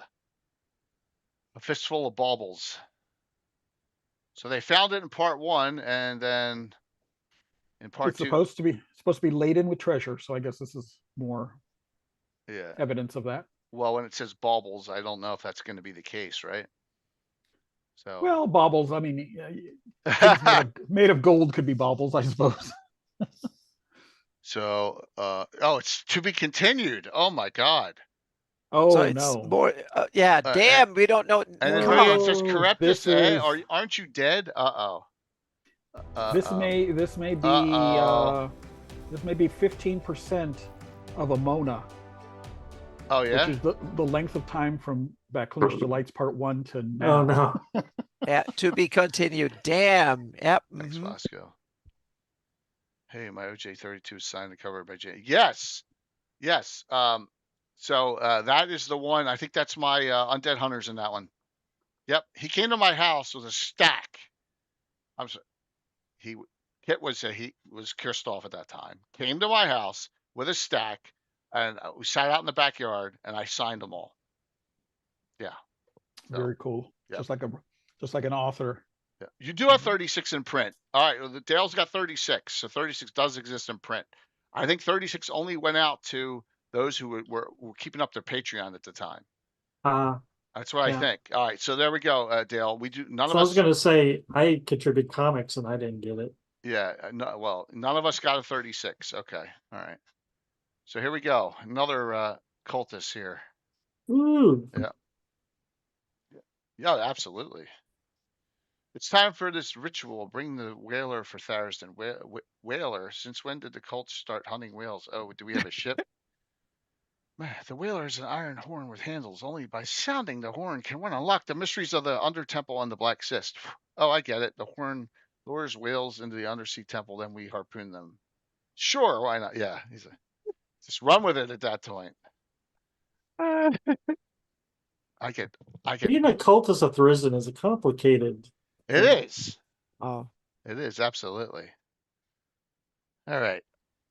Rich Diolia on the Kel Avone Retina Omnipotent View, which he's got me. I have no idea what he's talking about. This has got to have something to do with Lord Bresson. Oh, it does. Okay. The Bacloony. Yeah, oh yeah, Lord Bresson and stuff. So Oh yeah. my God, it's a Lord Bresson It's Sewell story. propaganda written in really cool way, I'm sure. Wait, where is Shar and Greyhawk? Shar is Scarlet Brotherhood. They call it Shar? It's their external name for the kingdom. The propaganda's working. Mm-hmm. See? And that comes from Sean Reynolds. Yep. So it's second edition. It came. Yes. So it's a retcon. Yes. Okay. Because Shar's a deity. Shar's a deity in Forgotten Realms, and so Shar. Yeah, but that Forgotten Realms in another place, so don't worry about that. I understand that, but why would he use the same name? I don't know. Because it sounds cool, I guess. Yep. It sounds like his name. His editor didn't catch it. Yeah. There you go. Yeah. Dale's right. Shar means purity. Sean came. All right. Uh-huh. Yep. Oh. That's just okay. I mean, you don't. I'm not beating a dead horse here, but you don't see Ed stealing. Well, I'm going to name this deity Tensor. You know what I'm saying? Yeah, it's just an oversight. But now it's officially on the latest map. So yeah. Okay. Yeah, it is. But I just. Yep. Mm-hmm. Still, it's. So you see, someone come up with an idea, the editor didn't catch it, and I mean, then it becomes from what I understand, there's a Mordenkainen now in Forgotten Realms. Well, yeah, there's a Mordenkainen in Forgotten Realms. Absolutely. Edwin Dare. Yeah, it's just a few syllables. That's funny. All right. Continue onward due to time. Constellations of Greyhawk. More constellations. So he's just bringing out new constellations that are outside of the, standard ones. Yep. So, yeah. Right. I don't know if these are renames of the same circle that the Flan have, or are they just different points in the celestial? Well, he talks Sky. about where they are. So yeah. So they may not be in the plane of the ecliptic, Right. which defines the Which is I think he's coming up with some cool ideas for some new the ones. zodiac. Yeah. Mm-hmm. He The is the Grumsh Eye. undisputed master of the constellations. Hey, I great. don't think anyone else has done. So if we play Gary's tape backwards, does it have subliminal messages? Yes. I'm sure it will. Yep. Yeah, it's cool. It's cool because you don't have to use these in a Spelljammer campaign. You can just use them as a sign or portent to set up a adventure hook. Look, it says here, does Zwart sometimes pay tribute to Grumsh's eye? Oh, look, a typo right there. Grushes. Oh, I caught that. All right. You can also use them for navigational purposes, meaning you can Yes. say like a certain date when then you follow the star in that direction for so and so long from a point, but it only works in a certain day if you know the star and the date Solace and the passed, time and stuff. Yep. Correct, Gary. Solace. He's one of the ones that passed. Mark Solis Allen, didn't he pass? I don't know. I don't know either. I think he did. Uh-oh. He was the one that always said just fireball everything. No, I think that's not him. Mark. No. No? That's Michael Rapier. The Echo of the Learned. Right. Geek Dice, you still on? The gentleman who used to watch a lot of the GREYHAWK channel, he passed maybe a year or two ago. I thought it was him. I could be wrong. I just was wondering if Geek would remember. All right. So this the guy I'm thinking of passed along at the same time as Jason, practically. Yeah. Okay. Let's see here. Illustrations by Catbat. So Never the Heroes Part 1. So this is an adventuring, I guess, an adventuring group story. Looks like it. Yeah, it looks like it. Like a campaign. Yeah. Everyone min-maxed back in the day. Yeah, here's the group. So I think a healthy gamer should have that as part of its your evolve when you evolve as a player and the DM. That's part of the learning to play the game. Yeah. So they may have continued. This group may have been in his campaign. I don't know if this is the DM, because I thought he played with DM Shane too, not online, not during stream, but for Patreon. So I'm wondering if that's part of it. That might be. It could be. It could be a story off of that. Yeah. So it's a part 1, so we'll see if we get a part 2. There's a part 2 in the next one. Yep. Yeah. A springtime custom of the Rennie. All right, so this kit. Found coin shines bright as the wall. So this is a story about the Rennie. Okay. Yeah. I just had a Rennie story in one of my games over the weekend.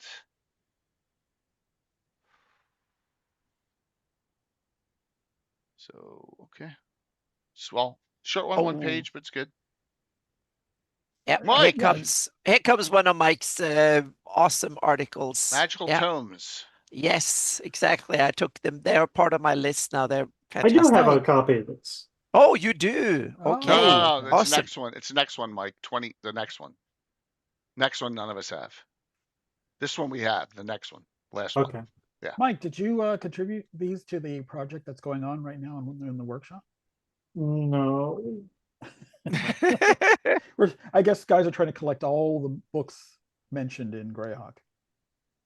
Oh, damn! That's a huge effort. Yeah, Sam has a big document. We did a one on books of GREYHAWK, and we talked about these, and we talked about yeah. So, Mike, are these invented? Did you create these? I'm pretty sure I did not create any of them. Oh, you found references to them. Okay. And hot take, I wish this article had gone in one of our other zines later on, but it's Oerth Journal looking. So yeah. All right. Kalasna and the fall of House Naheli. All right. I mean, I might have made up one or two of them. I'm not sure, Gary, but I think for the most part they are from. Hey, Celtic. It's always a Yeah. good idea to extend Yeah. the lore by adding a few of your own, and then you make them the same quality, and people can't tell the difference. Exactly. Then Yeah, yep. I can't tell myself. That's good. I mean, Gary, I let Ed write the first part of the articles now, and I write the second part. So I'm gonna. So they start with a strong impression. Yeah, exactly. Okay, for instance, That's smart. Legacies of the Sul Imperium is the name of Roger's article Yes. Right. in Dragon 241. So I can't remember if I just named the book after the article and its content, or My if guess is you did. the book was meta in the article. I don't remember. Yeah. The Black Ledger sounds like something I've heard of before. And the Black Ledger came from, or at least it references the Mar Castle levels of Cool. Rob Okay. Kuntz. So I don't know if I created the Black Ledger or if it was some little blurb Robert threw in there. I don't know. That's not gonna save you in court, Mike. Yeah, especially with Rob. Especially with Rob. Oh. So just say, I just pulled this right out of my, you know what? When you talk, every you see Rob's around, you do not want. Yeah, we're all busting, but yeah.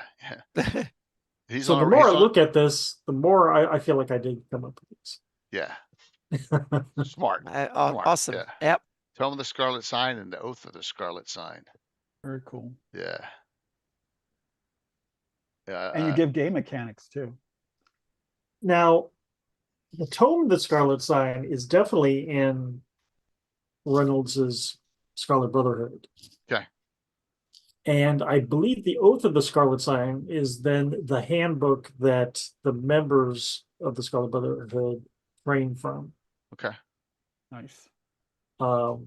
Anyhow, content aside, the format of these books I'm using, I just want to mention, is based off of Scott Casper's Dragon Magazine article. Trying to remember what if I referenced that or not. You probably do in the end. Let me take a look. Um, Yeah, here we go. Here we go. So you got Secrets of Arcane reference here, Earth Journal 25 by Gary Julian. Roger's Orbs of the Dragonkind. There you go. So somewhere Chamberlain, Rob Kuntz. okay, so Scott. I don't see it.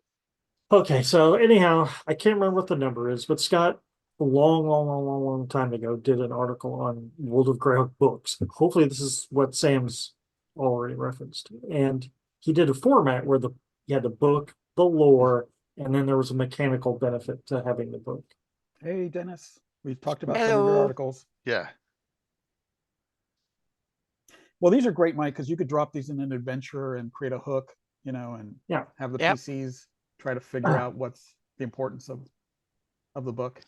Yeah. Yep. I don't make my books GREYHAWK enough because, like, for example, Saturday, how you have the books are race stats, right? Tome of Understanding or whatever. I usually title them and that's it. So, yeah, the book Saturday was I'm Too Sexy by Right Said Fred.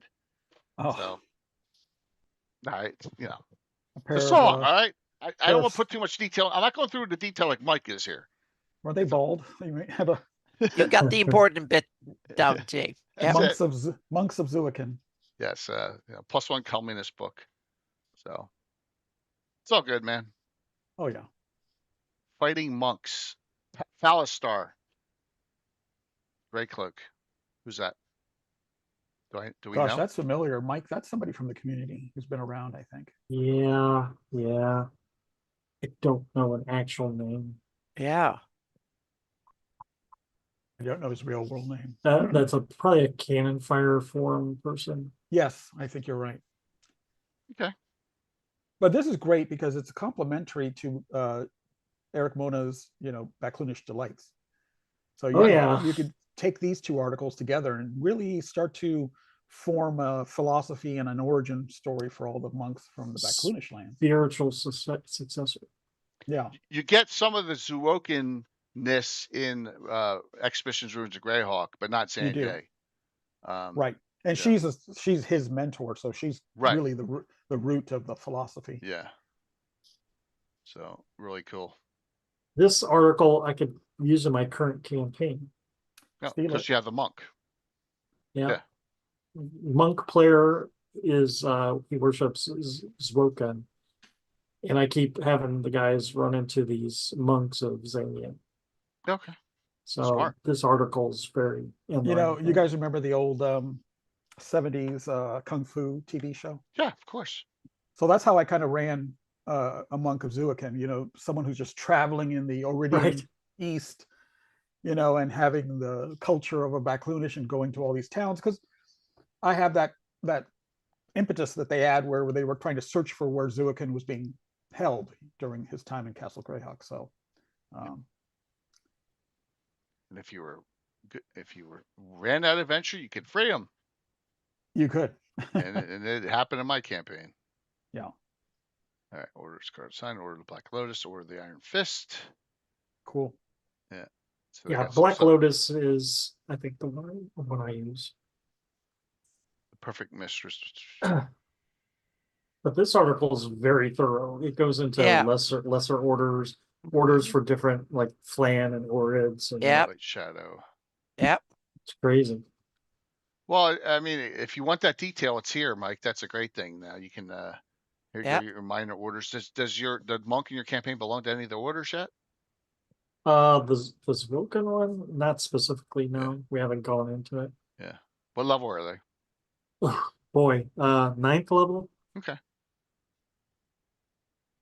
At You're some right. point, it would be cool if someone took all the zines and created like a horizontal index. So if you want to know all about Baclunish monks, here are the 7 Oh or 8 my God. articles, Wow. you know, that might help you. I think there is an index on the page. Hang on a second Change here. this ninth.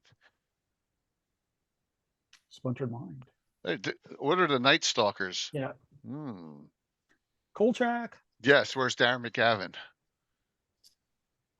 on Peacock Network. We're just talking about that with Rex Shastas again on Sunday night there. Gary, I can't get away from Oh, classic episode. Oh, Yeah. scared me as a Yep. kid. Scared me to death. There is an article index. Each of the, not the first ones, but the later issues are listed. Maybe all of them are listed. Yeah, they are listed, and with a brief summary of what articles are in there. So that's the And then here you go. Here's the best article index that we have. This is a lot of monks in these orders. Yeah. I don't know if I can Yeah. go that high. That says that there's thousands of monks in Greyhawk. I just don't know if there are. Well, most of them are in the Baclunish lands, I would say. But If Okay. yeah, there are tens of millions of people living, so a few thousand, it's yeah, still not much. Tiny, yeah, I know. tiny. But monks are ultra rare, aren't they? They should be. I But- mean, but- most of them are probably in their cloisters Yeah. or, True, or true. dojo, True, true. dojos. Yeah, Half but of them are in the Scarlet Brotherhood. but a few thousand people out of tens of millions, that's very rare. I'm fine with that. All right. So Nathan Doyle, attention deficit and dragons. I wonder if that goes in. Wow, I've never heard that word in the title before. And we follow each other. Mhm. Okay. The Lessie. Did I say that right? Old Man of the Woods. That's a plan of some sort. Yeah. Oh, I wonder if it's based on a real world legend.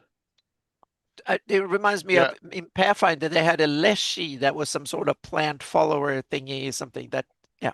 But since Seems if to you have- listen to some of the old wives' tales, that would have Yeah. been, you believe the Old Man of the Woods is a shape changer.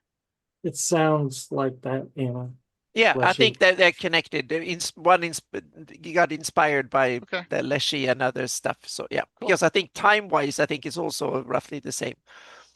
Maybe a couple of years after it came out for Pathfinder, but yeah. Very chaotic. That's cool. Yeah, I remember I was at a PaizoCon and they had plushies of Leshies and everybody talked about them because then they were a novelty and yeah.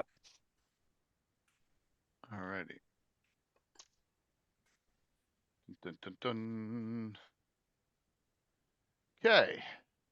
Now we have the last one. And where we got left?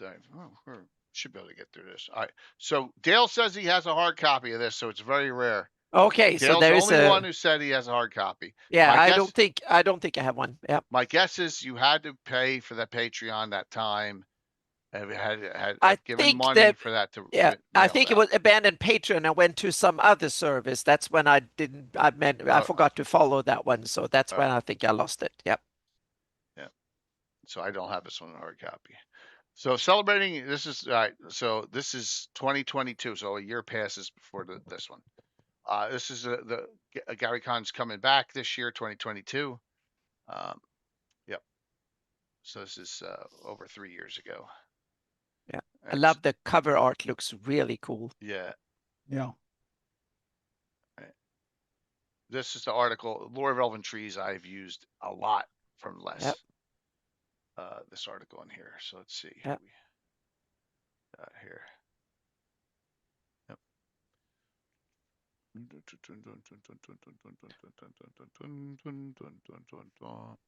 Okay.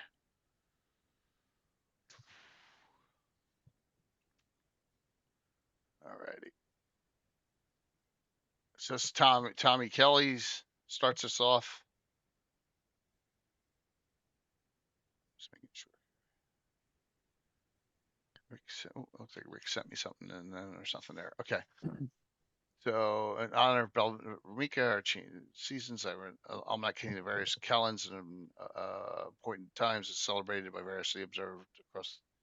All right, so he's just talking about some customs in here. Yeah.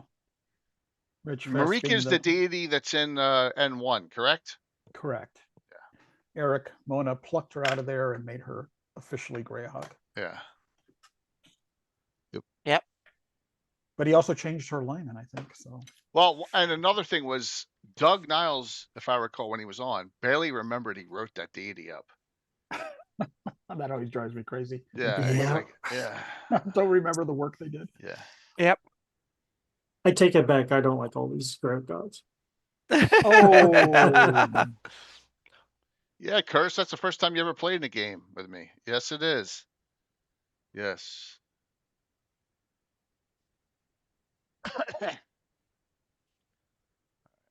Faith. Your games and Alyssa. So he's got some stuff running through here. Now the interesting thing is this is I think the only night of the year where both moons are full. So it's particularly dangerous for lycanthropy. Mm-hmm. Interesting. Not my campaign, Gary. What? Yeah, Mike he's an anti-werewolf guy. No werewolves at all? No, No, I don't. Any lycanthropes? No? Actually, if maybe. I don't go out of my way to use them. I agree. I don't want PCs running around as lycanthropes. No, not PCs, but they're good mid-level monsters, I think. Yeah. And they could take levels as a King saying whom. Well, there's a lot of things for just that one night. Holy jeez. Yeah, and there's 3 other big festivals a year, so. Beers of the Flannis, Huck Muldowney. Beers of the Flannis, that takes me back, Gary. Yeah. Remember those old Council of GREYHAWK articles? I mean, we better bring Curtis on. This is the guy who wrote the Harvey article. That we had him on a few years. Yeah, we had him on the show. James Huckle Muldowney. Yep, we did. Yep, he was great to talk to you. Yeah, about all the changes and stuff. I mean, it's a basis for what I use in my campaign. No. I mean, it's good to have custom flavor articles like this to draw on. Yeah. Roxy and Porter, Valunian Ale, Milagros Spice Ale, Ulican Ale. Awesome. Yeah. Bridge Claw. Celanese Nectar Wine. I don't know what Boschke is, Bocque. Is I said it right? I'm assuming it sounds like Boschke. Boke? Bock or Bosch. I'm not sure really. Yeah. It's French, I think. Yeah. Or Belgian. Yeah. Duracan blackened beer. I don't know if I want. I don't know if I want to drink that. It's like the Pomarsh black, whatever it was from the slavers. They had no, that was in the Welcome Wench. They had the black wine from Pomage or whatever it was. Yeah. All right. Daily Customs. Sam Dillon. It's not. Who's that? Anyone know? Nope. It's not Sam Weiss, right? No. Change your name. Yeah, it's French. Yeah. Yeah. It's wine. Daily Yep. Customs throughout the festival. All right. So let's see. Rich Fest in chat hold. All right, so this is going to go over Rich Fest in one location. What happens? Oh, cool. That's Yeah. pretty neat. Mm-hmm. Okay, respite. DM Samuel. Oh, it's DM Samuel? That's it. Okay. That's all right. it. Got it. Yeah. DM Samuel's on regularly on Twitter still. Yeah. Yeah, he's awesome. Yeah. I always get him confused. In fact, I thought that was Sam at first. And he goes, Yeah. no, I'm not that Sam. I've written some stuff, but I'm another Sam. Yeah. Okay. Oh, okay. Yeah, we've been chatting I got several it. times. I Yeah. got it. Thank you for that. All right. So it's the 7 days of Rich Fest here. Yeah. Districts mentioned in chat hole. That's cool to add it into that too. He may have the city written up even more. So, oh, does he? He runs it for you on Sundays? Ah, okay, Dale. Cool. Did not know that. Good to hear. Mm-hmm. Oh, good to hear that he's still running games and That's okay. good to hear. Yeah. Always worried when we don't hear from someone in a little while. All right. So Zaviner's Performance, Jared Milne. Cool. And he's around sometimes. Cruel Summerlord. What's that? His name, that's Cruel Summerlord. Cruel Summerlord. Okay, got it. Okay. Cannon Fire. Mm-hmm. Cannon Fire. All right, got it.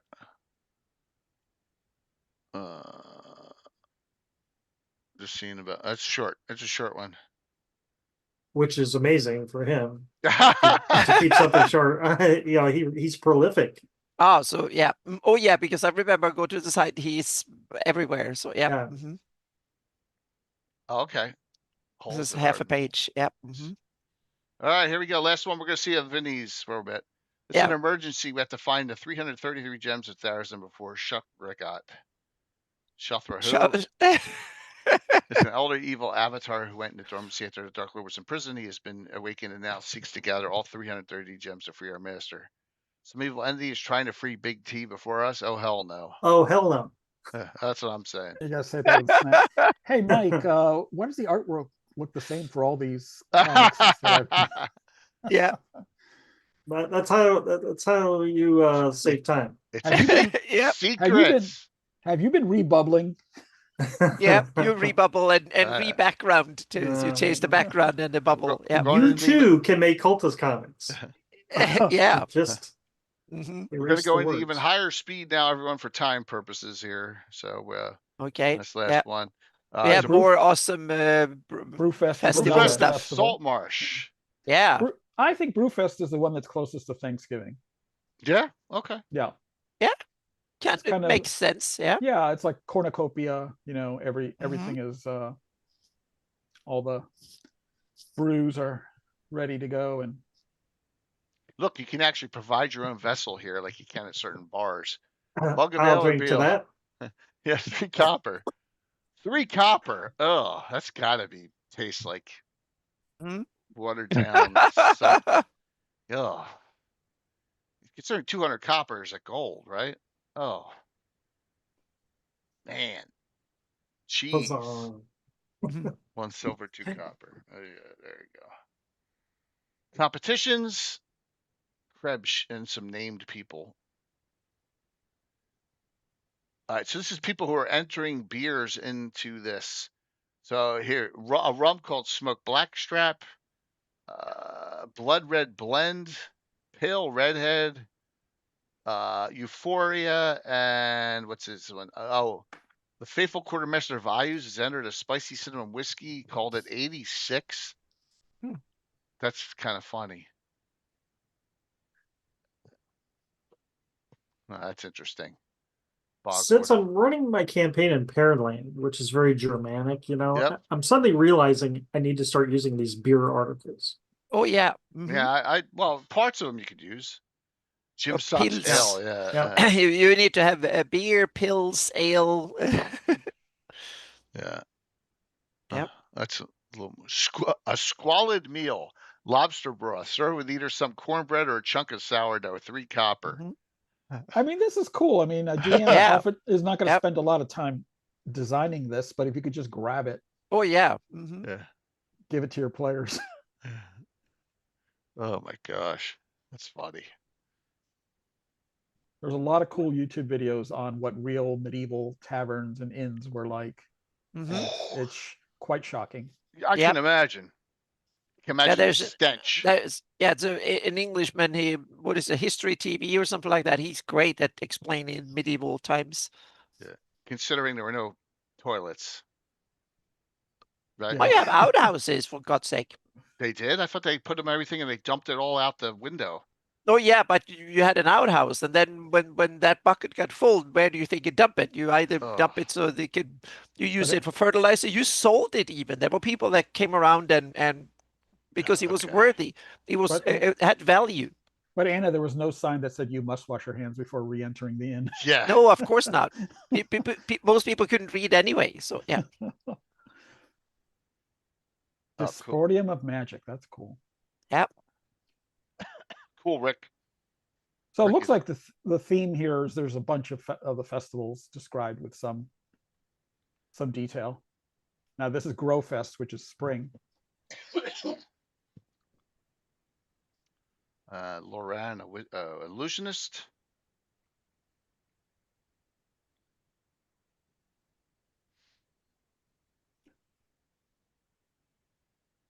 I mean, you would think if your city was big enough to have like an illusionist school that they would put on shows for people. Yeah. Demonstrate their power. Kind of like Gandalf with the fireworks. So according to this, the biggest prize for winning this is membership in the Guild of Wizardry. Interesting. Oh, that's a cool prize. Yeah. Yeah. Needfest Customs of the Rennie. So that's the fourth one. That's winter, midwinter. Right. When the winners past river folks celebrate Needfest. Okay. Let's got a page on that. The Thorough Memoir of Heward. This is Joe Block. Yeah, I haven't seen him in here in a while. Yeah. Yep. A musical artifact fit for bardic performances. So, is this is a new item? I don't think I've seen this before. No, I don't think it's a redo. Add that to the list of books. Yeah, part song book and part spell book. Yeah. But that is an authentic picture of Heward. Yeah, that's from the Quasi Deity article. Yep. Linger Dragon. Okay. Urkel's Skull Splitter. There's Solace. Again. And more beer and festival. The Brewer's Artifact for Brewfest. Yep. So it's his axe, his name's Skull Splitter. So I'm just seeing if so he's got recipes. Yep. Special best Skull Splitter's a drink too, I guess. Okay. Oh look, there's some kind of heraldry work for that Skull Splitter. Yep. Beekeepers of Badwall. This is less. Local organization of Midsummer Ritual.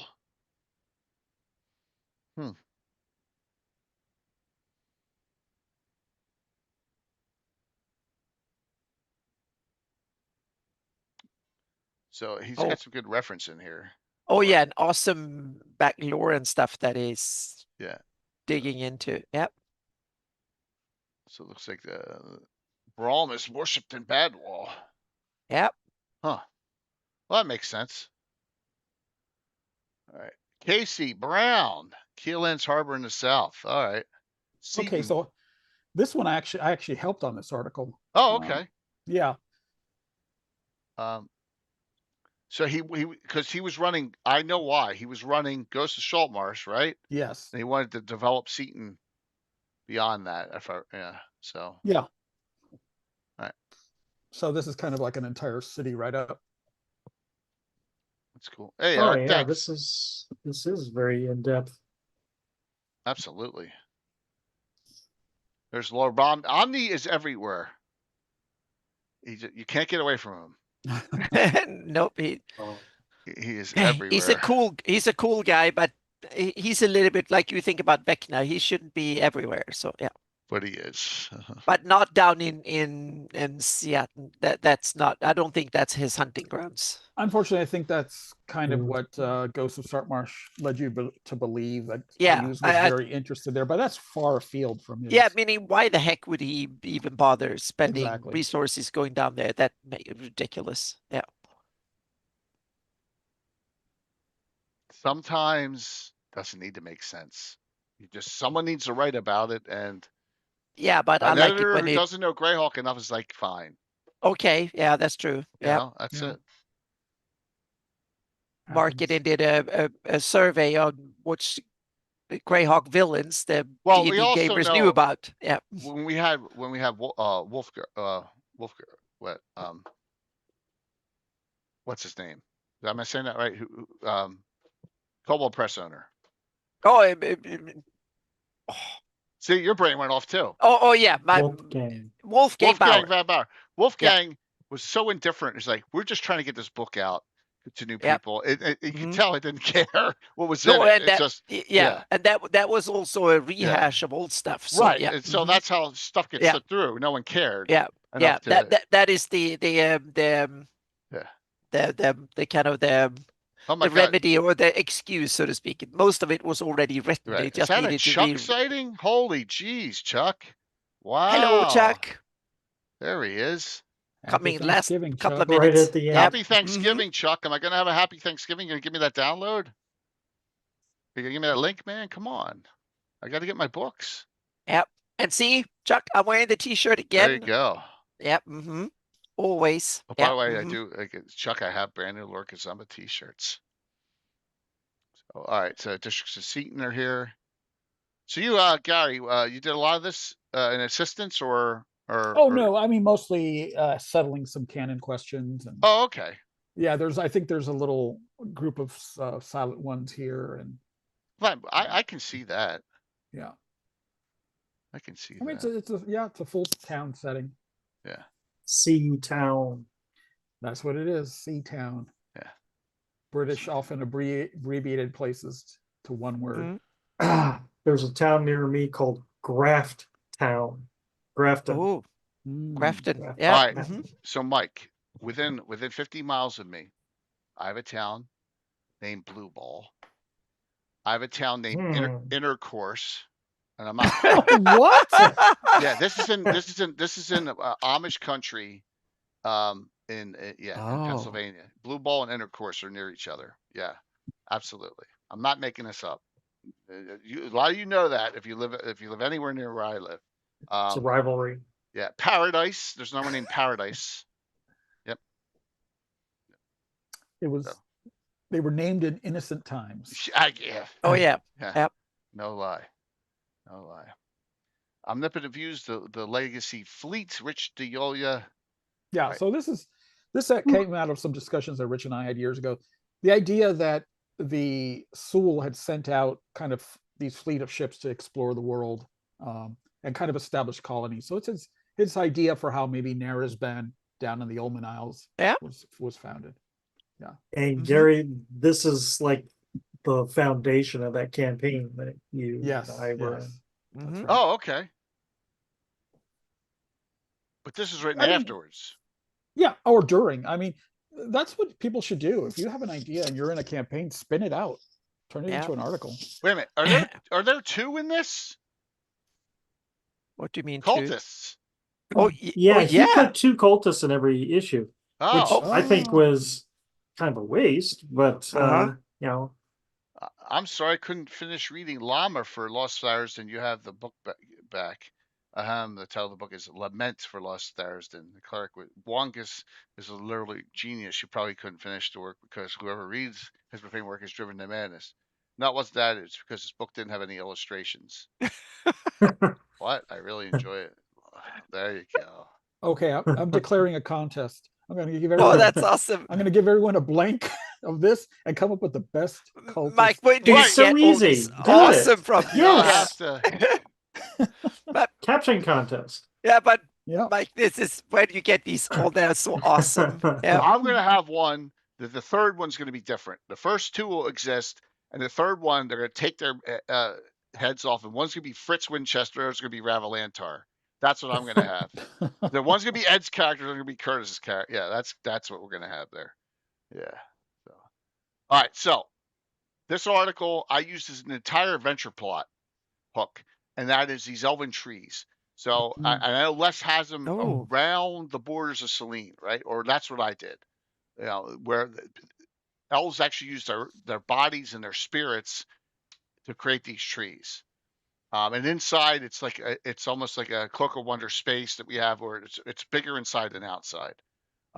So they had to find this tree. There's only one left to the west in the Lort Mills, where Selene goes up into the lower elevations of the Lort Mills, and that was the tree that they were looking for because it was under duress, and that was the adventure we did. Cool. Yeah. Yeah. I love this idea. So and he has a lot of backgrounds on this. I even used this picture in the scroller for the adventure. I forget what number it was, but it was probably looking at, I'm going to say 2 years ago I ran this. So probably in the 1000s something. But really cool idea. Really, really cool idea. So Never to Heroes Part 2. There's Solus again. I really think he's past, and I apologize for saying that, but I just think he is.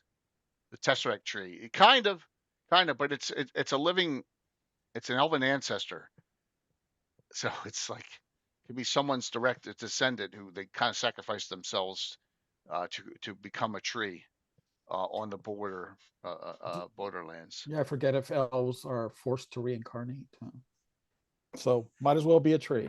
Yep. And there's the Invention Group again. My guess is, this was ongoing. Oh yeah, that's the same artwork. Yeah. Yeah, this was ongoing from DM Shane's campaign. That's my guess on these characters. Accursed Fishhooks. Zach Houghton? Don't know. No idea. Storm I love the idea of magical fishhooks, but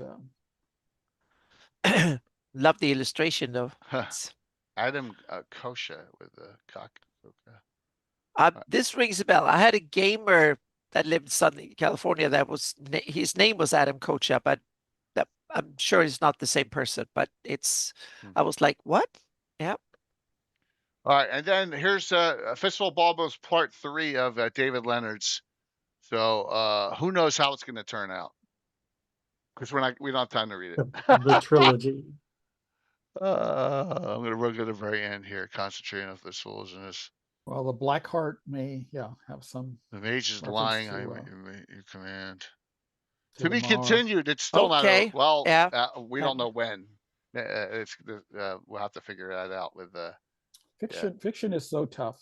Yeah, it is. No Wine Merchant of the Crown Hills by Paul Thorne the Cleric. Alvin Purple Socks Bannock Bomb. Bannock Burn. I'm sorry. A well-dressed gnome merchant. Oh, Paul. Don't trust the gnomes, whatever you do. Don't trust them.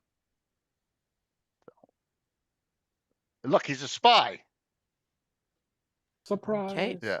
Let's see. Watching for all right. So, but he's a spy for the Crown Hills. All right. That's okay then, I guess. Yeah. Dust of sneezing and choking. A good item to have. Dust packets of that. All right. Cool. All righty. Woo! That ends there. We don't know. The last one was over 3.5 years ago. We don't know when the next one's coming out. Sorry. Gary predicted we would only have another 18. I need to go to Las Vegas. Oh, yeah. On issue 18, Gary predicted another 18. I didn't know that, really. 18 more. Yeah. Yeah. That's prophetic, man. Wow. And this is it. Yep. That's insane. The other side, what? What there, Michael? Jeez. Don't know. So, we did them all. Did all of them. This over a was certain an number of awesome weeks. series of it Yeah. was so good for Yeah. me to go through this because I forgot so Yeah. much what was in here. Me So now too. I need to reread them and I can search through them and stuff. So yeah. Yeah, it's been a long, illustrious history of fan contributions. Yeah. Yep. And now we have Visions, Grey Grimoire turning into the GREYHAWK Journal. Yeah. Yeah. We also have the So- Living GREYHAWK Journal, the official one. We can go through those too because they also have a lot of That's We interesting went through stuff. all those. Living Greyhawk Oh, we Journal did. cassettes. We did. We went through Oh. the first 5, 0 to 5. But not Okay. the Dragon magazine ones. Yeah. Oh yeah, I mean the ones on the flip side. But we have Yeah. the next 5 years if we go through all the so all the other magazines. So How yeah. many sessions was that?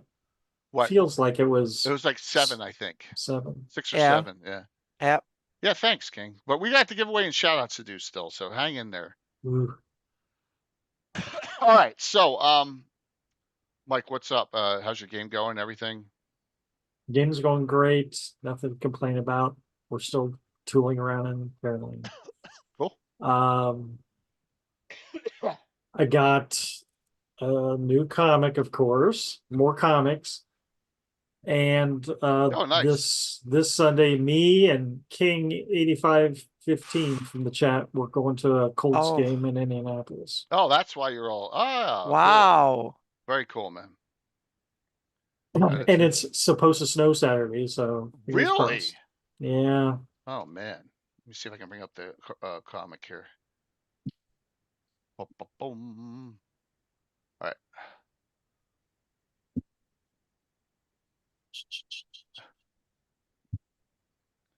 Welcome to the new installment. Yes, even under Earth, creatures need diversions. Bonus points if you know the critter in this episode. Oh, that big thing? Yep. Yeah. Come on. Classic. Yeah. Wow. I have to say, Mike, just comparing the previous one, your art looks so good right now. I mean, you definitely elevated. Great. Yeah. Yeah. It's a process. Yeah. Yeah. And you're not just using purple. Hook horrors. A lot of purple.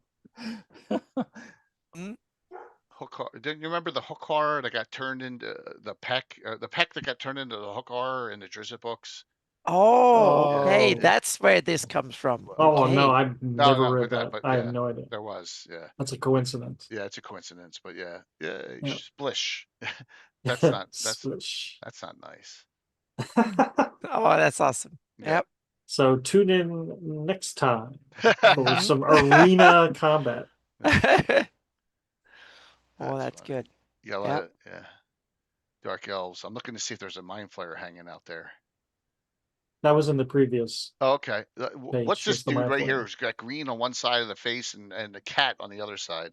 Oh, that's probably a mongrel, maybe. Oh, okay. Cool. Yeah. You got a one-eyed dude back here. Yeah. That's You spotted the one-eyed dude. That's the Cyclops from Curl. Oh. Oh my God! All the Easter eggs. I see Githyank guy right here too. Yeah. Yeah. This looks like is that Sesame Street Count Chocula or Count? No. Oh. Looks like a vampire though. Hard to tell. Yeah. Okay. All right.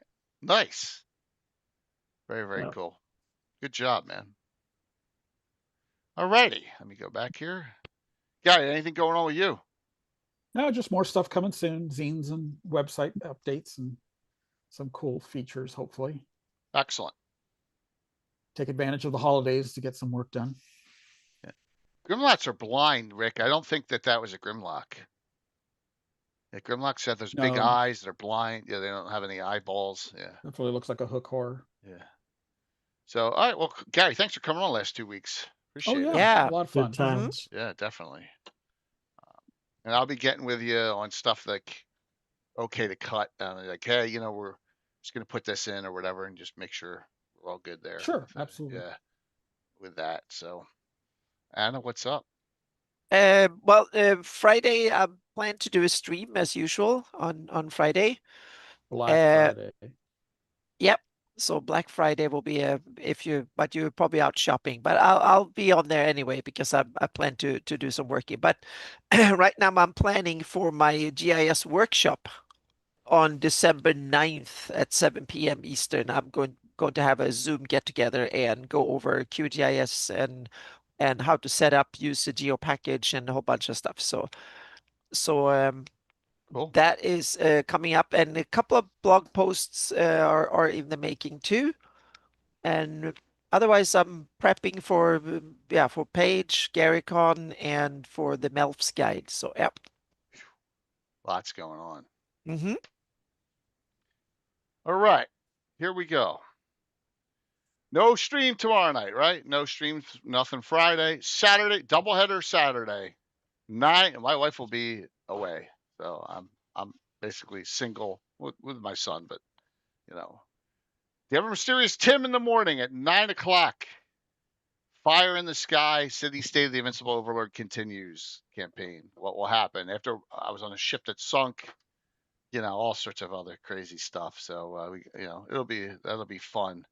That'll be at 9, and then we'll run that 9 to 1, and then 6 o'clock. Hopefully this comes up next. Whoops, nope. 1 sec. Foreshadowing picture.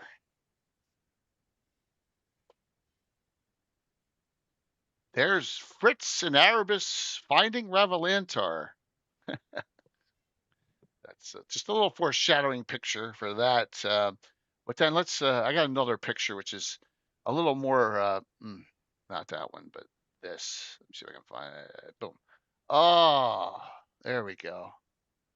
A keep with all sorts of lava pits. Oh no, what could be that all about? Table's all ready to go.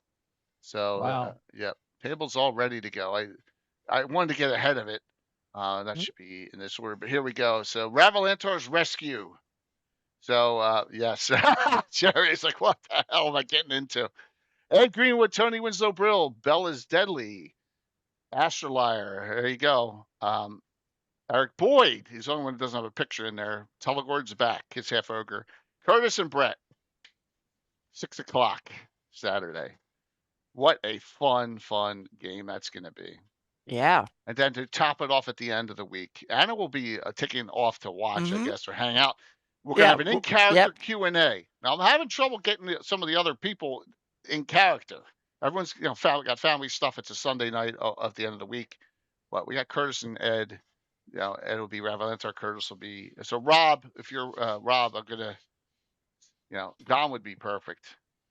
So I'll be reaching out to some people. We'll do hour 1, hour 2 for the others. But yeah, it's going to be. You can't ask Ed about Forgotten Realms. You can ask him about his in character. Ravalantar has to answer. That's the way it's going. This, it'll be part of the campaign. This could spin out of control. Hanging out at the Salty Dog. That's assuming that they get back from the adventure. Because if they're, dead, it'll be in spirit form. But yeah. So, yep. That'll be a blast. And that'll end the week. I think that's it. Yep. All right, let's do the giveaway. See who wins. I'm going to rate it into bones.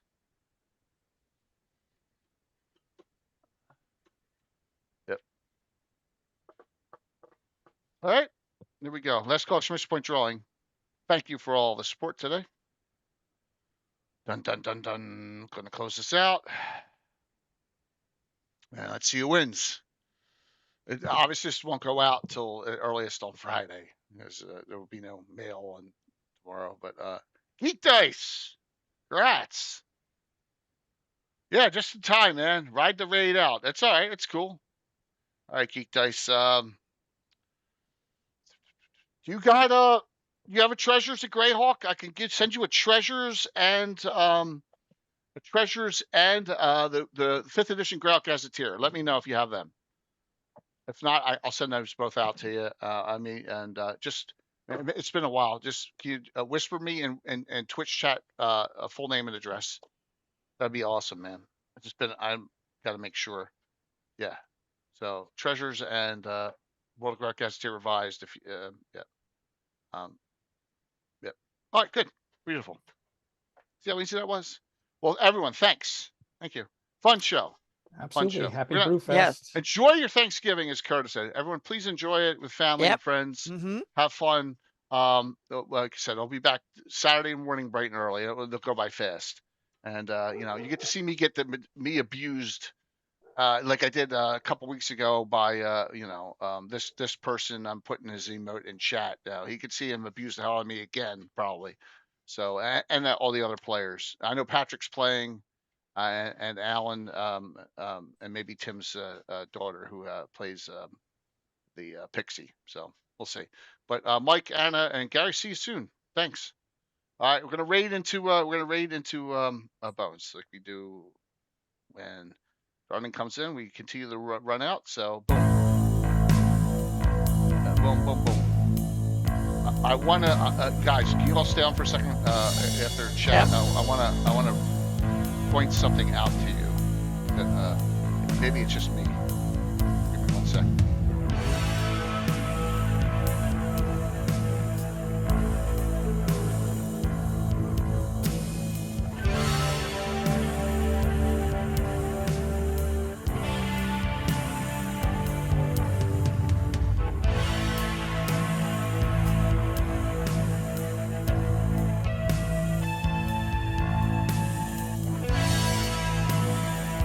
Five, 4, 3, 2, 1. See you all Saturday morning.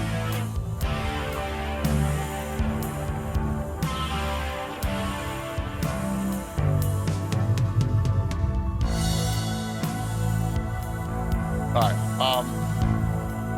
Popped over.